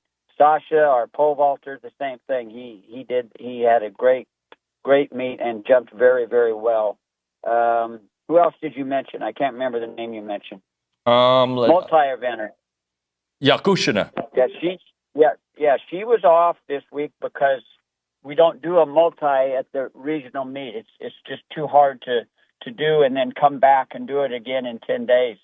So they qualify as a top 12 during the year, and she leads the country, so she's automatically qualified to the championship. So she didn't do much this last weekend. She didn't have to. But really, our people who Devin, our sprinters had a great meet all the way around, men and women. It's and our hurdlers. Our hurdlers did a great job. So we've advanced the way it takes to be successful at this meet. So last thing for you, Coach, and I'd love to get you here whenever you get back from Eugene, but just how are you feeling right now overall with your 25 athletes going, with the health, everything kind of encapsulate your final thoughts here? Well, I've been fortunate enough to win some championships and have seen what kind of team it takes to win a championship. This is one of those teams that I feel has an opportunity to win. It takes a certain group of young people that buy into having their best day on the same day, and that sounds so easy. That just to say that sounds easy, but for everybody to have an absolute best day on that day, that takes a total team commitment. And when it's just you running down that runway, but you're representing the team, that takes that's another individual, and that's a little bit different individual that's not just worried about themselves. They're worried about their contribution to the team. And this is a meet that your contribution to the team is what makes this championship what it is. That is Pat Henry on the Bubby's Catering Hotline. Coach, we appreciate your time. Look forward to seeing all the success here in Eugene in a couple of in over a week, and get you here in studio soon enough. Well, thanks again, and I hope Aggies do know there is a sport still going on, and we're it. So they have an opportunity. It'll be on national television. I hope they take advantage and watch it. You always got a home here, Coach. Thanks for your time. Yep, thank you. Thank you, Pat Henry on the Puppies Catering Hotline. Bye-bye now. Brought to you by the Brazos Running Company. All right, we'll hit a break.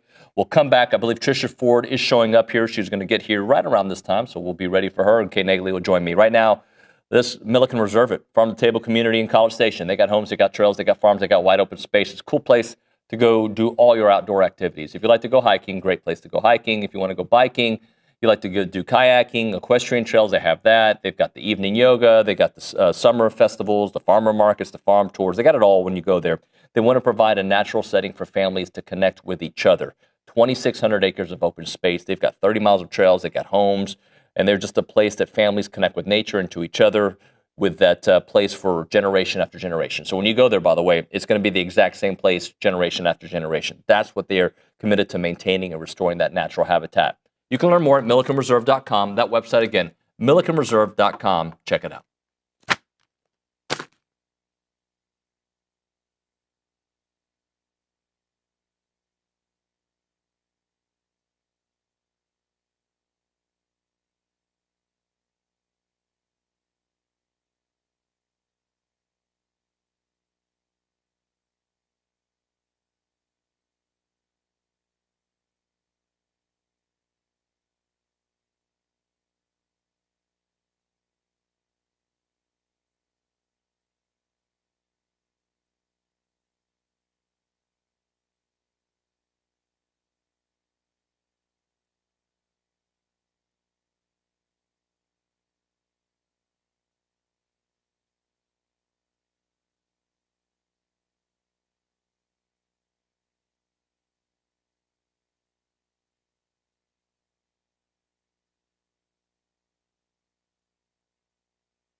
And we're back, TexAgs Live, presented by David Gardner's Jewelers, Rollo Insurance Studio. A little softball talk. Kay Nagley with me and Trisha Ford here. A week ago, we tried to do this, but chaos ensued. But you said, I'll come next week, no problem. Yeah, same bat time, same bat channel. Yeah. Well, thank you for coming. Look, we haven't spoken to you, at least on the air, since, unfortunately, the end of the season. How have you kind of processed everything? I know the emotions were high immediately after, and I'm sure they're still high. How have you processed the last 2 weeks? Yeah, I mean, I feel like I'm still processing, if I'm being honest. You know, we had such a wonderful season up to that last weekend, and, you know, things just, you know, did not go our way. And there's something to be learned from that. So, you know, I talked to a couple of people, some mentors of me, you know, some friends, and just, you know, tried to take a step back. I think the biggest thing is, you know, I feel like, you know, we really wanted this for the 12th man. You know, we worked really hard all season, and they had been such a huge support for us. And, you know, it didn't end the way we had it, you know, marked in our head. So, you know, we're still getting through it and getting ready. You know, I was telling you when I walked in, I was on the phone with recruits. We're deep in the portal and, you know, trying to keep our roster set. And, you know, life moves on. So. Can you talk about, going back to Liberty, just what they did so well? It just seemed like Dot Richardson just had prepared for your club. Yeah, I mean, I think they're a great club. I think Dot, you know, had them prepared. I felt like they just never gave up. Very similar to us, to be honest with you. I think, you know, we just couldn't execute at the level we needed to when it mattered. You know, I felt we did a lot of really good things. I felt offensively we fought cat and dog, and you know, we just sometimes that's unfortunate how this game goes. But we picked a hard weekend to have an off weekend. Yeah. How do you balance the historic success with the disappointing and knowing like there's a lot of things we were very proud of, but then at the end it ended prematurely? Yeah, you know, and I think I'm still, you know, trying to get through it.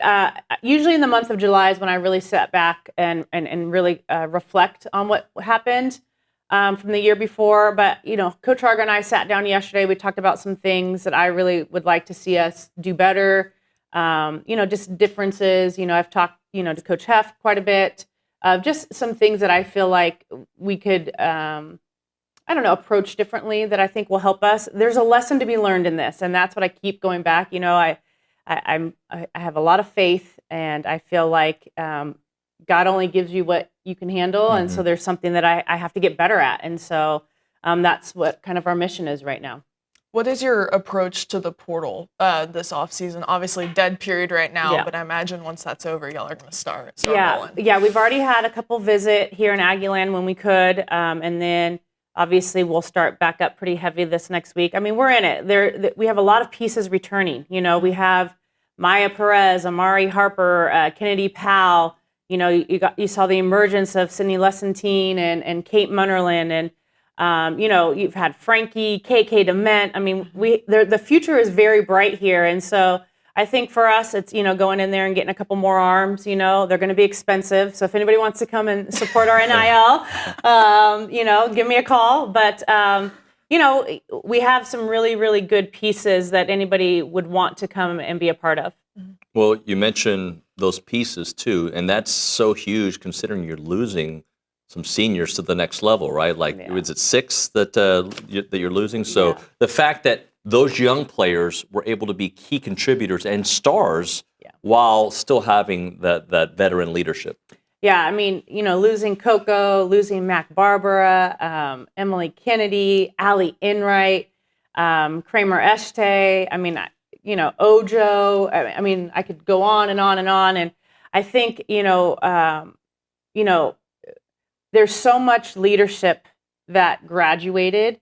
But what they did a really good job, especially Allie Enright, of passing that down and passing it through our program. So I have a lot of faith that people, you know, like Maya Perez and KK and Haley Golden are going to really step up and kind of continue to carry that torch. Talking about those underclassmen, you will have a huge group of them still next year that will become sophomores. We know about KK and even Frankie got some reps, but who is someone that you maybe didn't get as much playing time this year, but you're like, they will be a key piece for us next year? Yeah, I mean, I think there's a couple of them. I mean, Kelsey Mathis really emerged late in the season, and I was actually talking to one of my mentors last night on the phone, and I was telling him Kelsey Mathis is like one of those players is why you coach. And what I mean by that is she came to us in the fall super immature.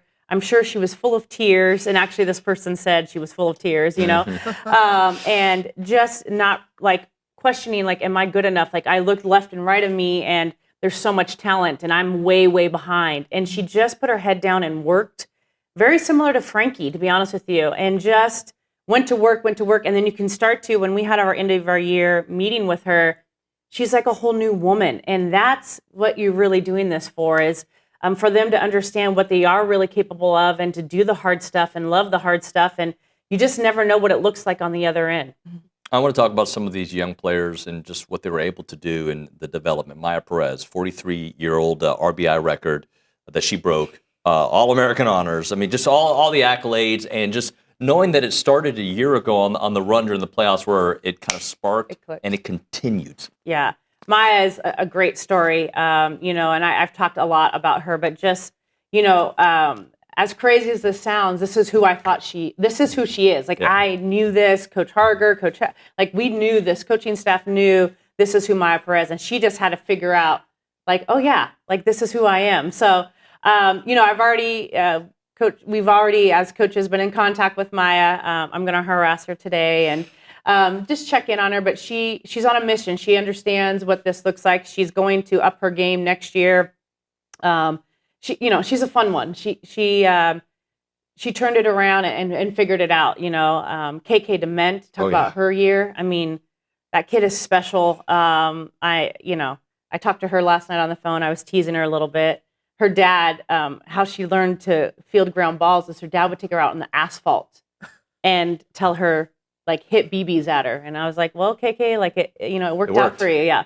So I was teasing her last night. I'm like, how's the asphalt? She's like, Coach Ford, we are at least graduated to the dirt now. And so I was like, all right. So that's awesome. Let's talk about this incoming freshman class. You're only bringing 3 in, smaller class, but what do you think they can provide? Yeah, I mean, I think, you know, there's a couple key pieces. Maddie Sani. I've known Maddie since she was 10. So she plays, or my daughter, I should say, plays on her travel ball team. They play together. So we moved into Arizona, and so I've known Maddie, really, really good family. We're looking, you know, for some power for her, and obviously to help us behind the plate. So that will be huge.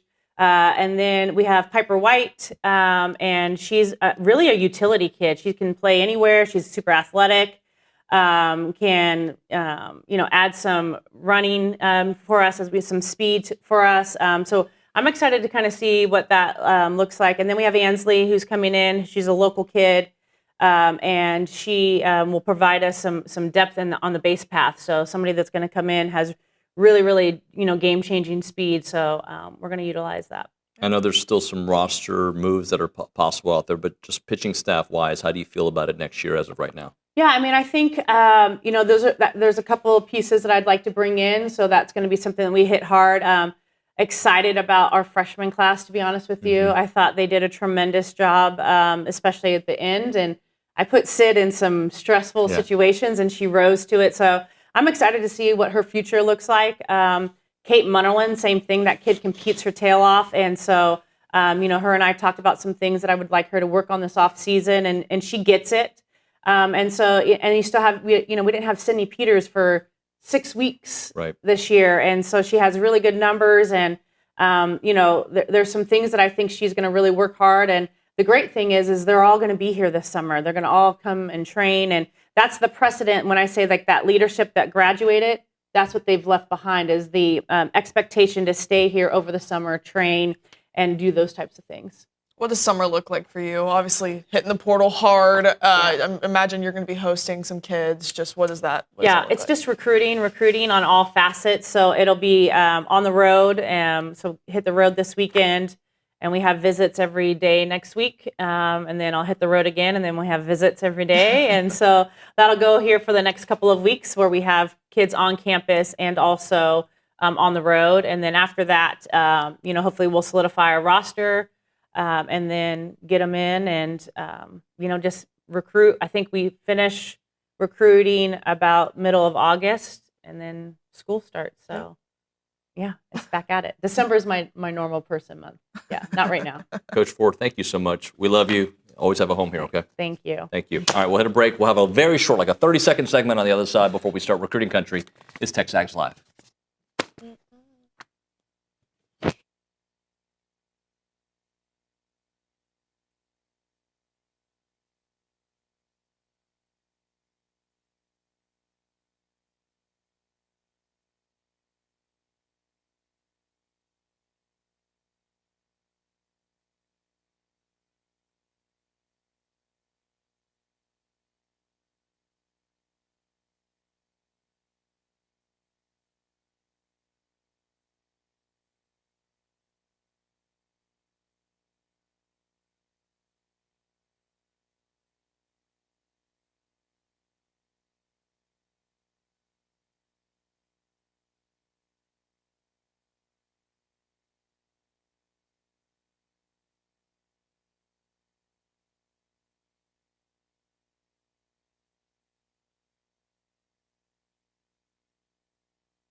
Hi. Quick song change on TexAgs Live. Look, we've got 1 minute segments. I was wrong. I thought we had 30 seconds. We have 1 minute. Jason Howell is going to be in studio. We never get him in studio, so super excited about having Jason here. We'll do Recruiting Country on the other side. If you have questions for Jason, you can text us up 979-693-1150. Right now, Daily Company, they're a family-owned licensed insurance business that offers HVAC, electrical, plumbing, and generator services, and they're available 24/7. Their services include HVAC, as I mentioned, thermostat repairs, refrigerant leaks, furnace failures, seasonal tune-ups. On the plumbing side of things, they can do leak repairs, clogged drains, water heater installation, maintenance to keep those pipes in top shape, electrical. They have the wiring, the outlet repairs, the upgrades for safety and efficiency, and generator help. They'll help you repair it, maintenance it, installation to ensure preparedness for power outages. They serve College Station, Houston, and Austin. They have upfront pricing with no surprises. What you should do is call them up, 979-2060-2020. That is 979-260-2020, or visit them online at godaily.com to experience the daily difference. It's TexAgs Live.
And we're back. I assume I don't have my headpiece on TexAgs Live. We're presented by David Carter Jewelers.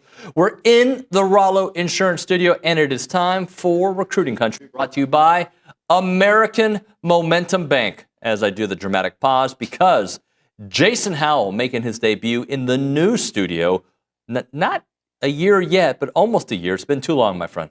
Yeah, it's been too long since I've been back in College Station. Let's be honest. When was the last time? I think it was last summer with camps and 7-on-7 and all that stuff. So bringing me right back a year later, and we're going to change that. We're going to make sure I get here a few more times. Good. You need to. So you've been busy this week. Camp started on Sunday. What can you tell us? Well, it was they had a lot of top guys. And Raylan Henry, one of the top cornerbacks in the country, in from Baltimore, Maryland. You had a group in from Louisiana that was a really stout group with some guys with some offers. Braylon Calais, receiver, athlete, that's trying to show that he plays a lot of positions. That kid, watch his tape. It's one of the more fun watches you'll see for a state championship team out there in Louisiana. He's playing everywhere from safety, cornerback to receiver and running back. I mean, he's doing it all, making plays on both sides of the ball. But he's really getting recruited as a receiver, and he wanted to get out there and show Holman Wiggins, yeah, he has what it takes to be that SEC caliber guy. So, but a lot of underclassmen, 2027s.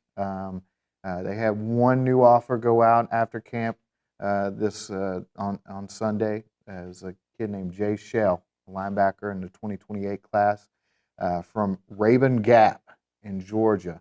He arrived, no P5, no P4, P5, whatever you want to call it now. Right. They're shuffling it up so much. But he didn't have, a big power conference offer before. A&M was his first. And since then, he's picked up Wake and picked up Houston before, going back to Georgia and then hitting the circuit again on his with his high school team for a bit. I look for that offer list to grow, but you're talking about a 6'2", 210-pound linebacker that, man, he moved really well. Looked probably the best linebacker we saw on Sunday. So it was a good showing by him. Do these camps, and I know the answer is yes, but just for conversation's sake, but provide some diamonds in the rough, like, wait, this kid's really developed since the last time I saw him, or, oh no, I hadn't seen this guy up close? Yeah, I mean, there's a few guys that we haven't talked about in the state of Texas that really showed well in the 27 class at the linebacker position. Mm-hmm. You got Hayden Wall out of Brock and Rome Ewell out of Springtown, two Parker County boys up just west of Fort Worth that are really caught some attention, bring a lot to the table. But those are a couple guys that they don't have offers from anyone yet, but they're on a lot of radars, and as they make the camp rounds, I wouldn't be surprised to see both of them add a few, and they're definitely on A&M's radar. And which was the most recent new offer? Jay Shell was the most recent new offer, and they also offered a kicker, Asher Murray, out of Shreveport, who's he's got a video of himself, kicking just a 58-yarder into the wind like it's no big deal. Into the wind. Yeah. So he's got a chance to. He's one of the top kickers in the country. I know he's got a couple other offers. Memphis, Maryland. He's on the radar of a lot of SEC programs. Visited Georgia and Auburn and a few others. But he's probably the most recent. He picked up. Well, they picked both him and Jay picked up their offers Sunday evening. Talk to us about Jay. He's just a young kid trying to figure it all out right now. He had some offers: Miami, Ohio, Akron, Georgia Southern, Georgia State, and a lot of the area schools. He was a freshman All-American. Raven Gap has a pretty good, strong history. They just sent a tight end to Alabama, and they've produced some players over the years. And he's kind of the next man up. And you watch his tape, you see he gets sideline to sideline, he gets downhill. It was really physical. We had some clips of him at camp where they're shuffling and shucking off blocks and working with the sleds and getting low and kind of running through simulating tackles and everything. And he's explosive. He's going to be one to watch over the next few years. I got a feeling he's going to be one of those guys a lot of SEC programs jump on, whether it's this summer or next fall or whenever. But I got a feeling he's going to be one of those guys a lot of college or SEC fan bases are watching over the next few years. I know some of the names we've already touched on, but let's talk about the top underclassmen that are here, and just kind of go through the 2 or 3, 4 names that really should, hey guys, start paying attention here. Yeah, well, Raylan Henry is one I mentioned. He's a cornerback out of St. Francis Academy in Baltimore. He's got offers from everywhere. He arrived. He's a All-American. He's in a strong secondary that includes 5-star safety Jair Edwards. Yeah. Raylan Henry may be the best one in that group, right? Which is saying something. He's I got to see him against Duncanville this last year. He definitely stood out. He's a wet blanket. Him and another Texas kid, receiver Braylon Lane in the 27 class out of C.E. King. Braylon I think he won the fastest man award at camp. I don't know his 40 times, so forgive me. But he's fast. Yeah, he's fast and he's big physical kid. You walk in the door, you see Braylon Lane, you're going, that's a D1 ball player. That's what that looks like. And so they went head to head numerous times, and you could tell they were pushing each other really well, and they got a lot of good reps in. And afterwards, it was kind of like, hey, they were trying to recruit each other to the same high school. It was kind of funny, but yeah, both of them came in holding A&M offers. I know Raylan Henry, he was very, very high on Texas A&M. Following the visit, got to spend a lot of quality time with Coach Peterson, and I know Mason Smith has played a role there, and just the whole support staff. It's been a lot of guys. But yeah, he's the next man up there. Braylon Lane, Bronny will tell you all about him. They've been all over him. Kate got to see him this spring, was raving about him before he got his offer, and then of course he picks up his offer and comes to camp and looks like $1 million. Yeah, there's I mentioned Calais, and then yesterday you had the 7-on-7 camp, and Peyton Houston, man. It doesn't get much better and cleaner from a quarterback perspective. So polished. Every camp he goes to, he's going to be the favorite to win the MVP award because he does everything. He's got quick release, short arm motion. He makes quick decisions. He gets the ball in tight spaces. He can throw the long ball. He's on the short side, and that's kind of knocked him down. This worked for us before. You know what? As a short guy, more power to you, man. Right. Do your thing. So, yeah, he's. By the way, what's considered short today? What's short? Well, I'm on the short side of short at 5'6". So, but he's under 6 foot for quarterback standards. That's short. So, but where are schools who's really interested in him? I mean, hey, he's got everybody. Everybody. I mean, Texas, LSU, Clemson, USC. Yeah, I mean, he's got it all. We just ran a story this morning about him and the schools he's looking at. But he helped Evangel to the 7-on-7 camp championship trophy, and they take the trophy. They were the only team from out of state, and they take the trophy back to Louisiana. So it's good in the sense that, hey, A&M's all over Peyton Houston, wants to see him in College Station. But at the same time, that trophy's going back to Louisiana. So a little conflict there, but but it was good. It was a good experience by all. Back to the receiver for a moment. Are they putting an emphasis on size at the receiver spot? Because I know that was one of the questions this year. Like, you lose Noah Thomas, you don't have that. Jerome Miles is a big dude, but you don't have that size. Is that an emphasis, or look, we're going to go for the best fit and the best talent? Well, and you see it in the recruiting class. You got Aaron Gregory. Yeah. You got Madden Williams already committed. You're recruiting Boobie Feaster. these are guys all over 6 foot. They're looking for some size, maybe not Noah size that you had there. Right. But these are dynamic playmakers that have some length and size to them. But really, it comes down to you want that variety just in your arsenal. But one thing that they do over there, Holman Wiggins makes his receivers play every position. And that's a big draw for a lot of guys because they want to learn the intricacies and route running and concepts that every one of those positions are going to ask for in the NFL. And that's,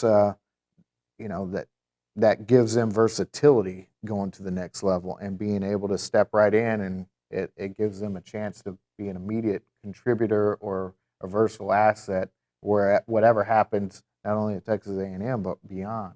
And that's kind of what's helped make him such a great receiver coach. Even going back to Alabama, you see a lot of his guys, they may have been small, but they could play outside.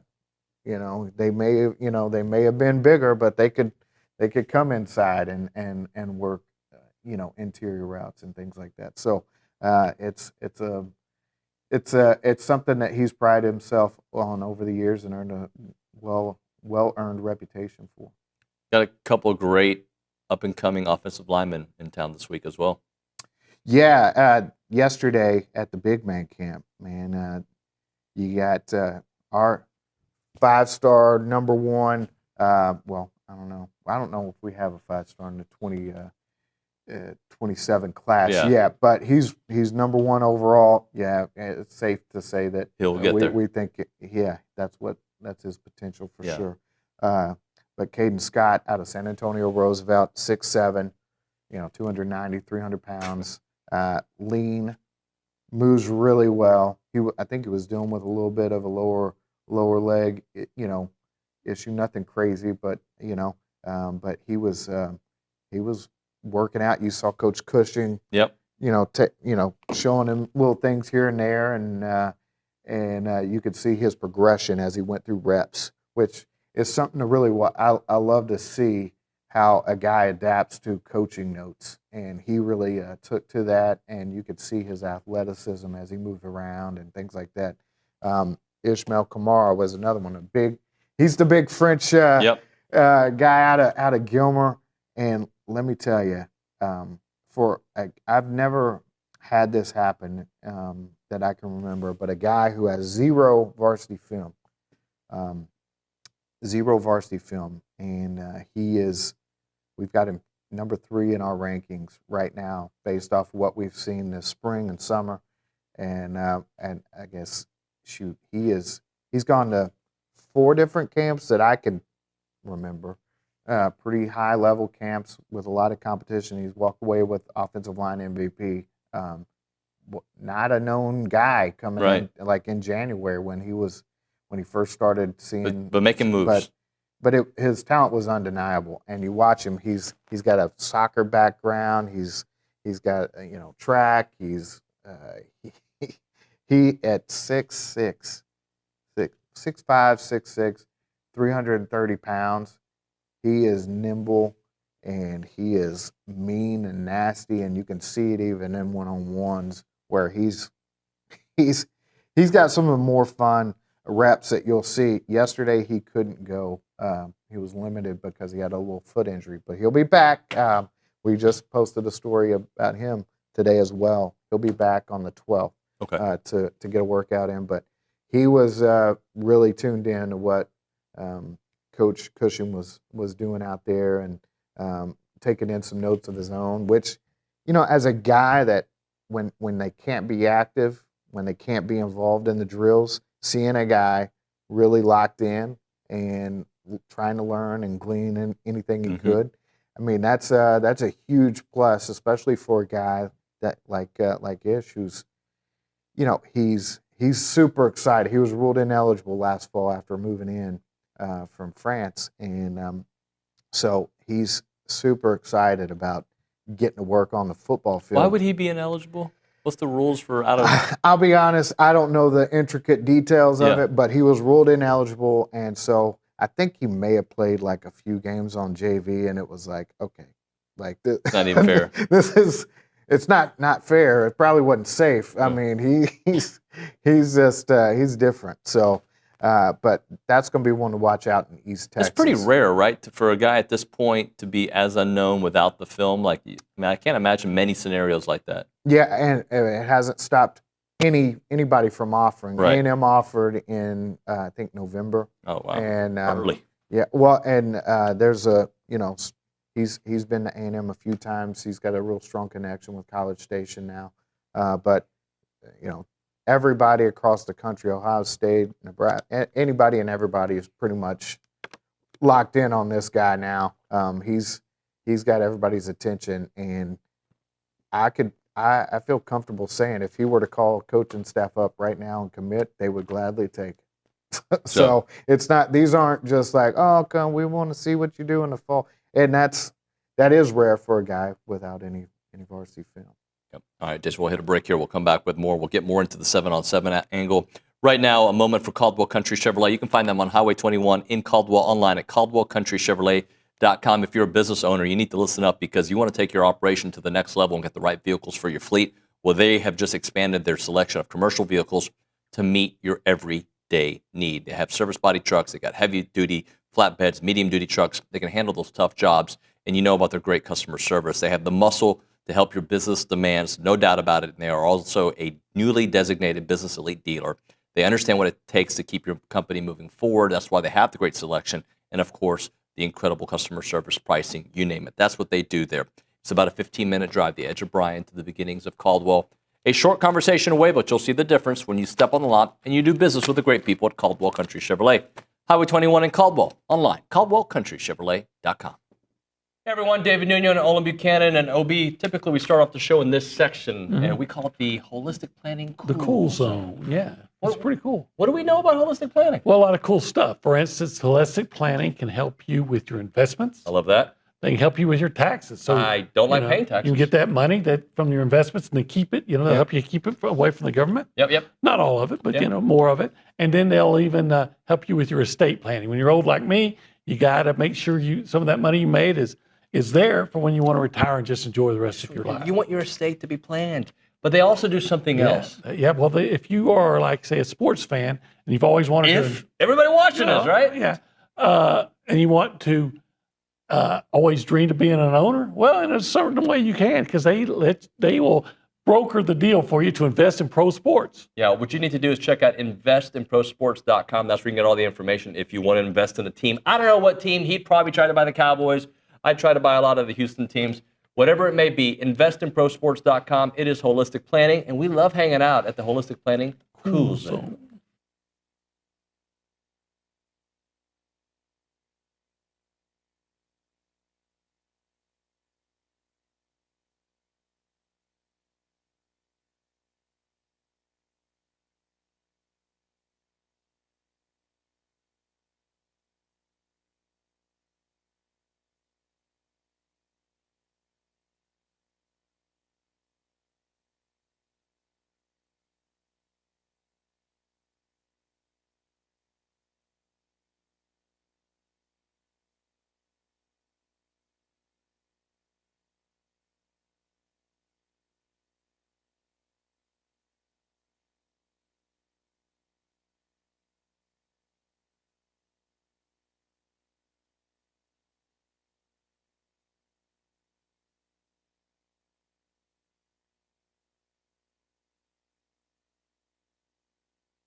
And we're back. TexAgs Live. We're presented by David Gardner's Jewelers. We're in the Rollo Insurance Studio. It's Recruiting Country, brought to you by American Momentum Bank. Jason Howell's with me. I'm David Nuño. All right, 7-on-7.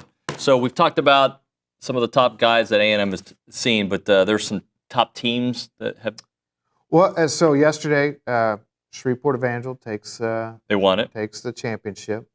Peyton Houston. Right. Phenomenal day. Dropping dimes everywhere. Short, intermediate, long ball. Man, he was spinning it.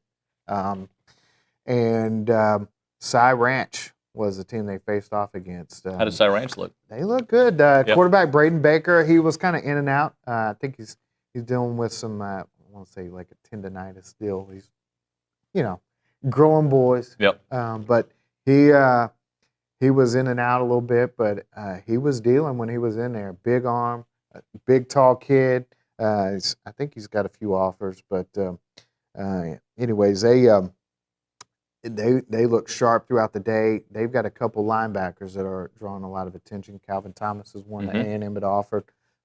He was not there, and neither was one of their other top linebackers. So Deuce Blaylock, who's being recruited mainly as a tight end right now, but has a lot of size, and he's a coach's son, and has some really good instincts on that side of the ball. Had a couple interceptions, looked really sharp, and it was good for him to get some reps. He's a guy I could see potentially blowing up as a linebacker prospect instead of a tight end, and probably drawing more attention as a linebacker than he would as a tight end. So, but he was really good. Jaden Herndon, I think I mentioned him a couple weeks back. He's 6'2", just big, physical freshman, sophomore to be receiver in that 28 class. A&M offered, but he's kind of the next man up. He's one of the very few prospects that's played varsity football at Longview. That's an honor that just doesn't happen a whole lot, and he was a guy that he got out there, mixed it up, kind of like Jalen Hale. Jalen Hale played. I think he's the last one to play on the varsity level as a freshman, and they threw him out there and got his feet wet, and he looked good. He's picked up quite a few offers, Oregon, TCU, a few others, as well as A&M, Trooper Taylor, doing some heavy lifting out there with Holman Wiggins. But Cade got a really great video of him that he put out on Twitter. That go check it out, and it's worth watching. He's just showing his physicality, his ability to adjust and things like that. But those are a few of the guys that really stood out. Paris Melvin's another one. He's already got a Texas A&M offer. He'll be visiting June 20th, that final weekend of official visits in June. So I got to watch at both. He's playing DB and receiver and all over for Cy Springs, but he's a guy that's being recruited as an athlete, has potential both sides of the ball. And we got ourselves a big weekend. Huge. Talk to us about the why, because there's some names. Yeah. They've got a few guys. There's let's see. I kind of have it written down. Yeah. Get your notes. I was trying to be creative a little bit. Okay. But so there's six commits with Helaman Kasuga, Aaron Gregory, Jordan Carter, Hatton, Tafua, and Kinsler.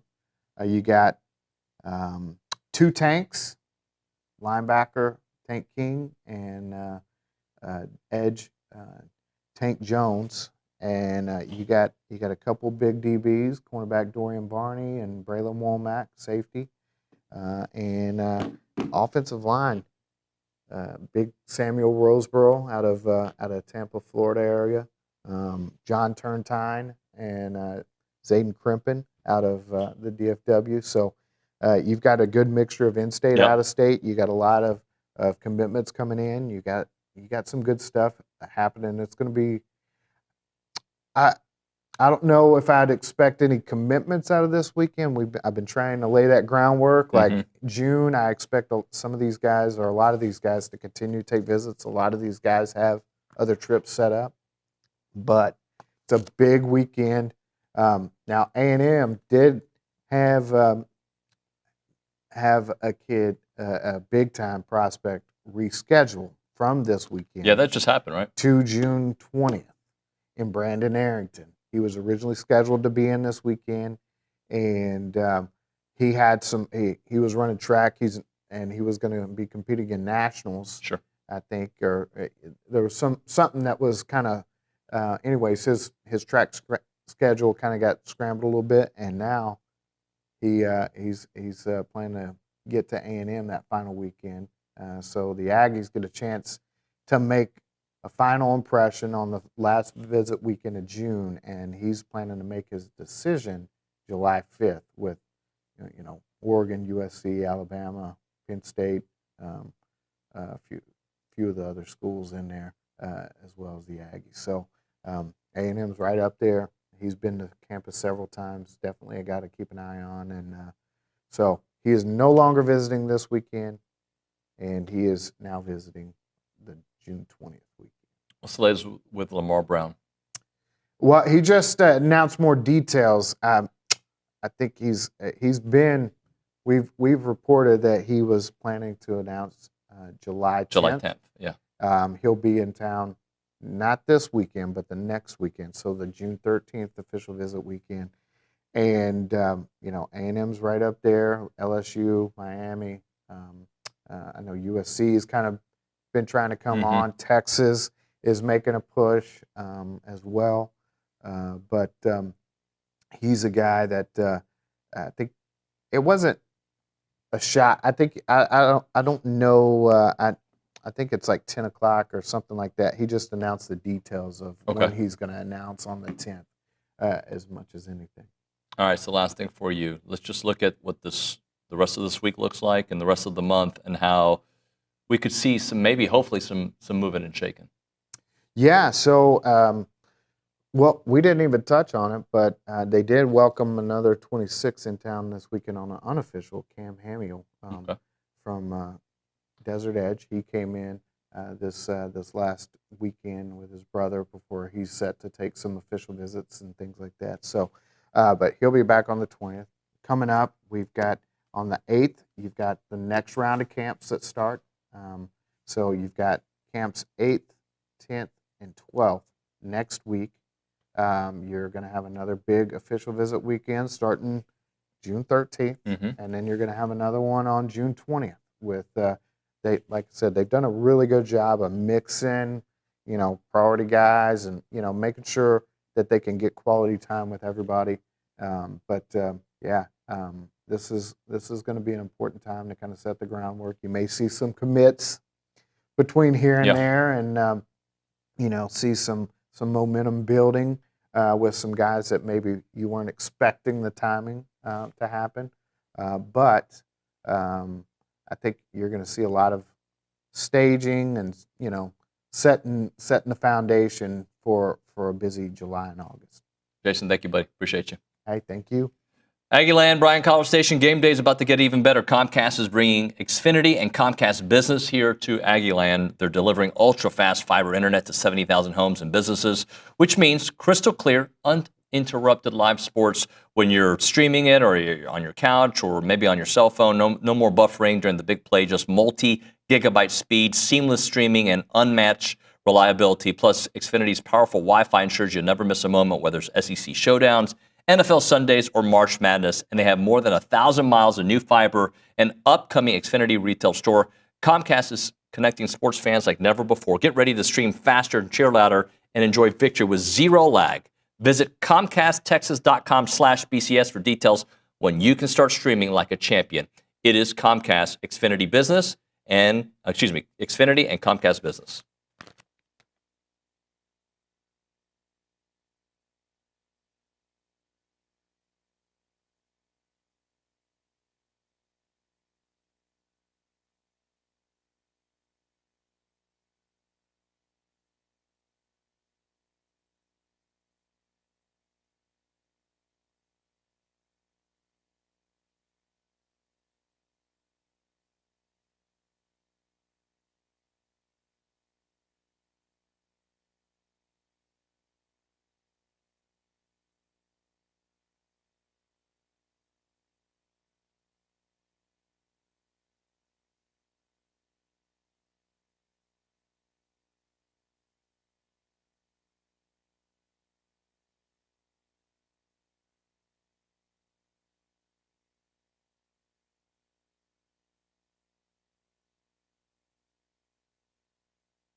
We're back. TexAgs Live, presented by David Gardner's Jewelers, Rollo Insurance Studio, around the SEC, presented by the Jackson Group, by the way. Let's go to the Buc-ee's Catering Hotline. John Harris, we did the old switcheroo, joining us here, Texans sideline reporter and footballtakeover.com founder. Mr. Harris, how are you, sir? Mr. Harris, holy cow, I haven't been called out in a long time. How you doing, David? I'm well, buddy. Miss you. What's going on? Sorry about that changeover. Just trying to get all my ducks in a row. You know, June gets to be kind of a weird time because routines are kind of all thrown off. We're getting ready for our 6-week, Mark calls it the desert, where all the players and coaches are out, and you start getting ready for training camp. So we're getting up on that. Guys are taking vacations. So, yeah, I had to juggle some things around. So I appreciate you getting me on here later in the show. So I'm going to bring up a topic that might at first feel like something you shouldn't comment on, and then I think you'll comment on, okay? So I did a segment earlier this week on when I got to TexAgs, I thought the Texans were one of the most dysfunctional organizations that I had seen, okay? Especially the last few years. Did I blame Cal? I don't know, maybe. Did I blame Bill O'Brien? Absolutely. Did I blame a lot of things, okay? And then, amazingly, they get some dudes, and those dudes are C.J. Stroud and DeMeco Ryans, and then things change. And what my segment was about was sometimes it's about getting the dudes that make everybody else look good, and when you don't get the dudes, it makes everybody else look bad. So I give that information to you based on A&M athletics, Houston sports history. For instance, Jim Crane, there was a while that we thought like they weren't winning, they were losing a lot. Then they got this Altuve guy that nobody heard of, and he becomes a Hall of Famer, and Correa and Springer. You can say the same thing about the Rockets, right? When the Fertittas took over a couple of years, like, I don't know if this is going to work out. Then they get Harden, and you can have your opinion about him, and now this time around, they're looking great again. So I say all that to you, Johnny, is just to go back to that point. Sometimes it's really about the dudes, getting the right dudes, getting lucky, and also doing the right research to get you the right dudes at the right time. Well, you've used the word that matters the most, and that's right. It doesn't have to be the best. It doesn't have to be the most talented, but it has to be the right ones that fit together. It's the Herb Brooks mantra at the beginning of Miracle when they're doing tryouts for the 1980 Olympic hockey team, and his Craig Patrick assistant walks into the booth, and he's all excited about going through the process. And Herb Brooks hands him the 20 players or 25 players he wants. And Patrick's like, we haven't even seen them play. He goes, oh, no, I have seen them play. And he goes, these guys, you don't even have some of the best players on here, coach. And he says, I'm not looking for the best players. I'm looking for the right ones. And so to me, that's the key. Yes, talent is important. Don't get me wrong. Got to have talent, no doubt. But you got to have the right talent and the right people. And I think a lot of people will obviously with the Texans point to 2023. Well, that's when you got Stroud and you got Will Anderson, et cetera. And that's true. Those two guys were tremendous. And having CJ have that rookie year that he had in 2023, tremendous. But getting Nick Caserio here in 2021, who then made the trade for Deshaun Watson, that recouped so much draft capital. The number of players that were drafted here by the Texans as a result of that one deal, and how Nick handled that, and Nick incorporating some of the Patriots stuff that he's kind of sifted through and kind of made sure it's the Texan stuff now. This is how the Texans do it. So the Patriots did it. This is how we do it now. Then you throw in DeMeco Ryans. Nick Caserio was the right GM. DeMeco Ryans was the right head coach. Nobody had any clue how those two were going to mesh together. And from day one, they've meshed together really, really well, the right way. And then you throw on top of that the players they were able to obtain, especially in that 2023 draft, starting with CJ and with Will. They were the right guys. And I said this to a number of people when they would talk about Will Anderson in 2023. They're like, well, he's not this, he's not that. He might not have a high ceiling and this and that. And I would look at people and I would say, yeah, but he's an alpha. When he's in the room, he's the exact right leader you want to have. Miko Ryans just says, look, when you're a Texan, if you don't know exactly what to do or how to act, watch 51. Is 51 better than Aiden Hutchinson or better than Myles Garrett? Is he more athletic than any of those guys? No. but he's the right guy for us, and he's the right guy for Houston. And he was the right guy for what this organization's trying to build. And then once you establish that, now you can build on top of that. You think about it, if you build on top of a bunch of talented players and a bunch of independent contractors, you're building on a pretty shaky foundation, right? I mean, just think about building a house. You build on a shaky foundation, one wind, one blown wind, and all that thing comes down. What we hadn't done was that. We had to rip this thing down to the studs, after the O'Brien era, and it probably went a whole lot further. And you used the word dysfunctional. I think a lot of people that were here would say that as well. And I think what's interesting is there were a lot of people in a lot of roles that are still in those roles because they were pretty good and they've been really good. They've been the right people in those roles. But there was a seismic shift needed in other right people being added to the mix. But once you have that foundation, then you can obviously build it from there. And that's what the Texans were able to do. But look, it took a lot. It took a lot from ownership to step back and go, okay, wait a second. We were doing it this way, and that isn't working. And we had these people in play. They're not working. We got to change the way we think. We got to change the way that we go about this and then live that creed every single day. And I know the McNairs have definitely done that. They were very young. They were young owners. They weren't really sure that, Bob had passed away in 2018. Kind of how do we manage this whole thing? I feel like they got sort of bamboozled by a guy. Once they got that guy out of the building, it was like more positive vibes. Then they got the right people in coaching and GM. Then they got the right players on the field. And now you just need to add a few more right pieces to hopefully go win a Super Bowl. So to me, it's not really about, they're talented pieces, but they're the right pieces. And they're right for our organization. And what's right for the Texans isn't going to be right for the Eagles. Isn't going to be right for the Chiefs. Isn't going to be right for the Titans. The same way what's right for A&M may not be right for Alabama. It may not be right for LSU. It might not even be right for Texas. And vice versa. I look at some of the players that go to the University of Texas, and I don't think they would fit at Texas A&M. You know this as well as I do. They're just different vibes, at A&M than there are at the University of Texas. Thing is, how does your way of doing it and how you've built it get to a point where you can, I don't say be on their level, but knock them off, beat them every year, be in that blue blood category every year in college football. And I feel like Mike's built that foundation. Now it's time to continue to build on it such that A&M can be that team that is 10, 11, 12 wins every year in consideration for the playoff every single year. And once they get to that status with all the money and everything that flows into A&M, I think A&M is going to be right where they want to be. And we'll say that Mike Elko, maybe not the most talented coach, but we'll say he's the right coach for Texas A&M. And that's the most important thing.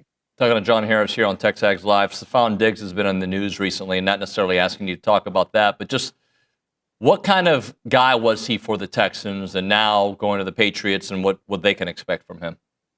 It's funny. I just got off the air in Buffalo. My buddy Sal Capaccio is a sideline reporter there, and he was doing the midday show this morning, and he had me on, and he asked me that same exact question. And I think it's interesting because kind of my first answer and this answer kind of play the same role in a sense that what was in Buffalo, what was in Houston may never be what ends up being in New England.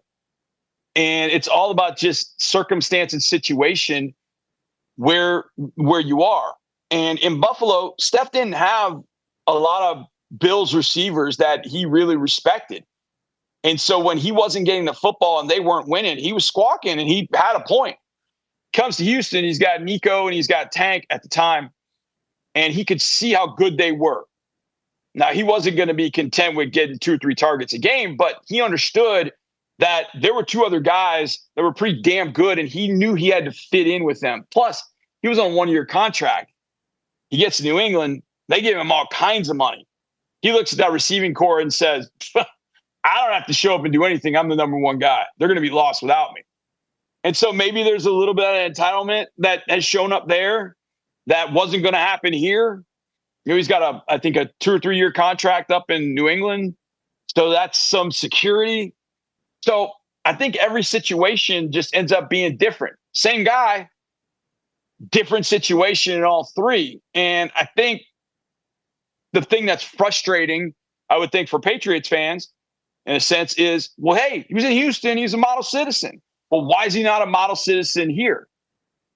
Who's to say? Different situations. He's a little bit older. Maybe football doesn't matter as much. He's dating Cardi B. He's big into fashion. His mindset might be looking at the end and changing a little bit. And so maybe football doesn't mean as much. Yeah, maybe it's a year's time, but look, some things can happen. He was injured for the first time in his career. And that can end up changing your mindset of how you look at things. So I find it fascinating when, we're talking about, players that change teams. Obviously, we see in college the NIL transfer portal. Well, how was he with your program? He was great. He was a jerk in our program. Like, how does that the different situations? And it just goes back to what I was talking about. In Houston, the right guys for us were Nick Caserio, D'Amico Ryans. The right way that we go about things is not the way that other teams go about it. We're pretty physical and pretty intense in practice. There's some NFL teams that are like, whoa, or NFL players like, we don't do that. So it just different strokes for different folks at times. And I think Diggs is the perfect example of where you are in your career, how you're thinking about your career, how you think about yourself, how self-aware you are, can change from Minnesota to Buffalo to Houston to New England. And it just makes it sort of fascinating. It makes putting the puzzle together to make a winning team really kind of difficult because you don't know. New England's offense coordinator is Josh McDaniels. Josh McDaniels' brother is Ben McDaniels. Ben McDaniels is a wide receivers coach here in Houston. You don't think that Josh had a talk with Ben at some point and said, hey, what do you think about Diggs? And I guarantee you from everybody in the Houston side was like, we like this guy. We love his leadership. We love his mentorship. I guarantee you Ben was probably telling Josh about that. I guarantee they had a conversation. So at that point, severed hope. Maybe you go on a boat and everything goes sideways. I don't know. It's something about those boats. I don't know. Things go kind of sideways when NFL players get on boats, man. Maybe they should avoid that. But either way, sometimes you just wake up and you're like, yeah, I don't know if I want to be here anymore. I don't know if I want to be playing football anymore. Maybe I want to be on a boat with some pink stuff or whatever that stuff was. So I don't know. It's intriguing and interesting all at the same time, but it's not our situation to have to sift through. Mike Vrabel's got to worry about that. So good luck, Vrabes. It was Himalayan pink salt, by the way, if you're wondering, Johnny. That's what it was. Yes. Yeah. Put it on tacos. Hey, I want to ask you something about how chaotic you think the SEC might be this year. This is based on a segment we did earlier. We gave different reasons for it. But considering there's so many questions everywhere, right? And you've got no coach has been fired. So you have all these same coaches coming back. A lot of them are on the hot seat, though, depending on how they do this year. So many different quarterbacks and new positions. I think only 5 returning quarterbacks from week 1 this year. So when you think about all these scenarios, and I know a couple of teams have very favorable schedules, how chaotic potentially do you think the SEC will be this year? It's probably one of those years where you're like, hey, Vanderbilt's going to win the SEC in 2025. And I think people would go, nah, I don't think so. But, I mean, that's kind of where the conference is. Diego Pavia gets hot again. And, I mean, you never know. I feel like it's definitely that way because you look around the conference. I know a lot of people will say Garrett Nussmeier. And I think Garrett Nussmeier is a total wild card, to be honest with you. I like Lenore Sellers. I'm going with quarterbacks and like returning quarterbacks. But do we really know that Arch is going to be that good? Yeah. I mean, Marcel Reed has started more than him. I trust Marcel at this point more than I would Arch. But he's a Manning. You can miss me with that stuff. What happens at Georgia at quarterback?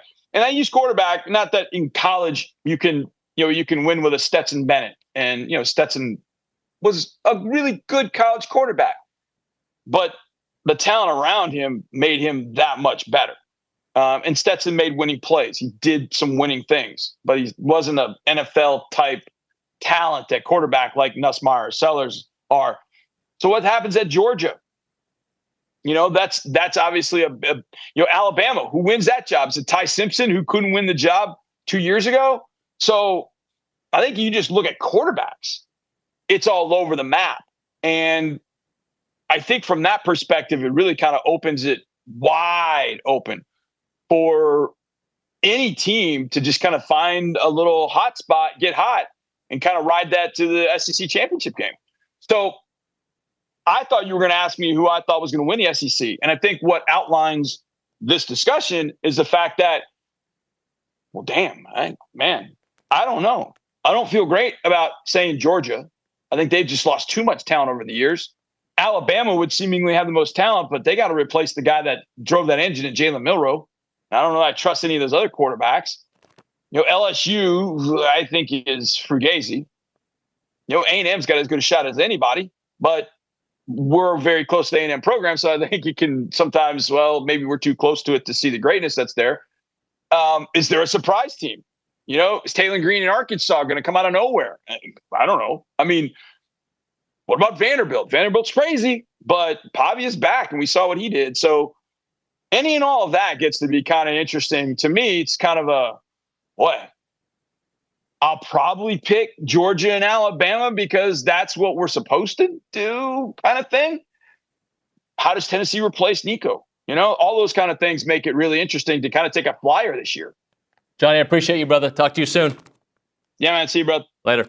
John Harris here. I know we got to hit a break here. Apologies to those folks at Bryan Broadcasting. If your wheels have been damaged or by potholes, curbs, or mediums, go see the experts at Brazos Valley Wheel Repair. Don't replace your damaged rims. Repair them. They have experts there with over 2 decades of experience. They want to make sure that your wheels return to perfectly safe working condition. They have all the experience in the world to help you with those complex jobs. If you have a bent or cracked rim, don't let anyone else tell you that your wheels need to be replaced. Let the experts at Brazos Valley Wheel Repair give you a free evaluation and save you hundreds of dollars. If your tires need to match your new custom rims, they can do that as well for you. And by the way, if you bring in a new tire quote from any other place that sells tires and they can't beat it, they'll hand you a $20 bill. It is Brazos Valley Wheel Repair, and you can check them out in Bryan, bvwheelrepair.com, or in person, 508 Burnett Street in Bryan. It is the Brazos Valley Wheel Repair.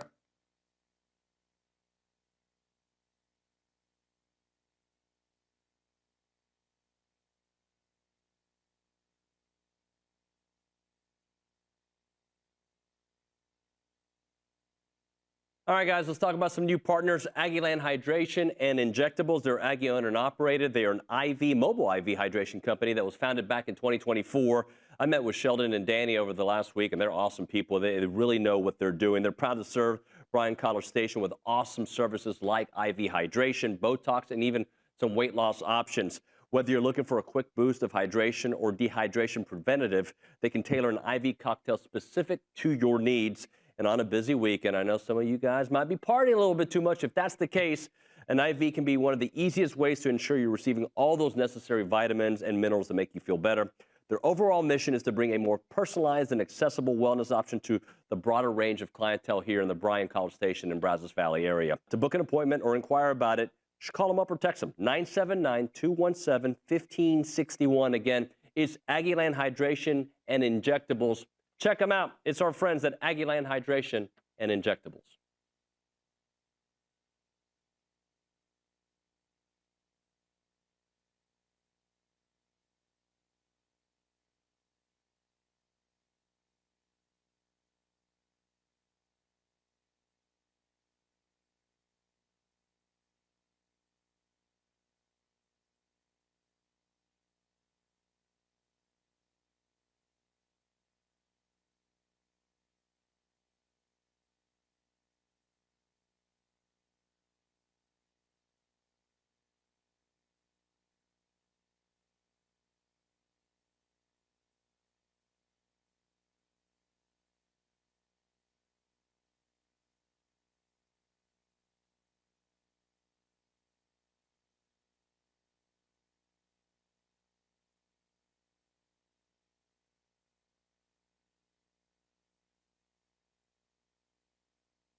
Wow, great timing.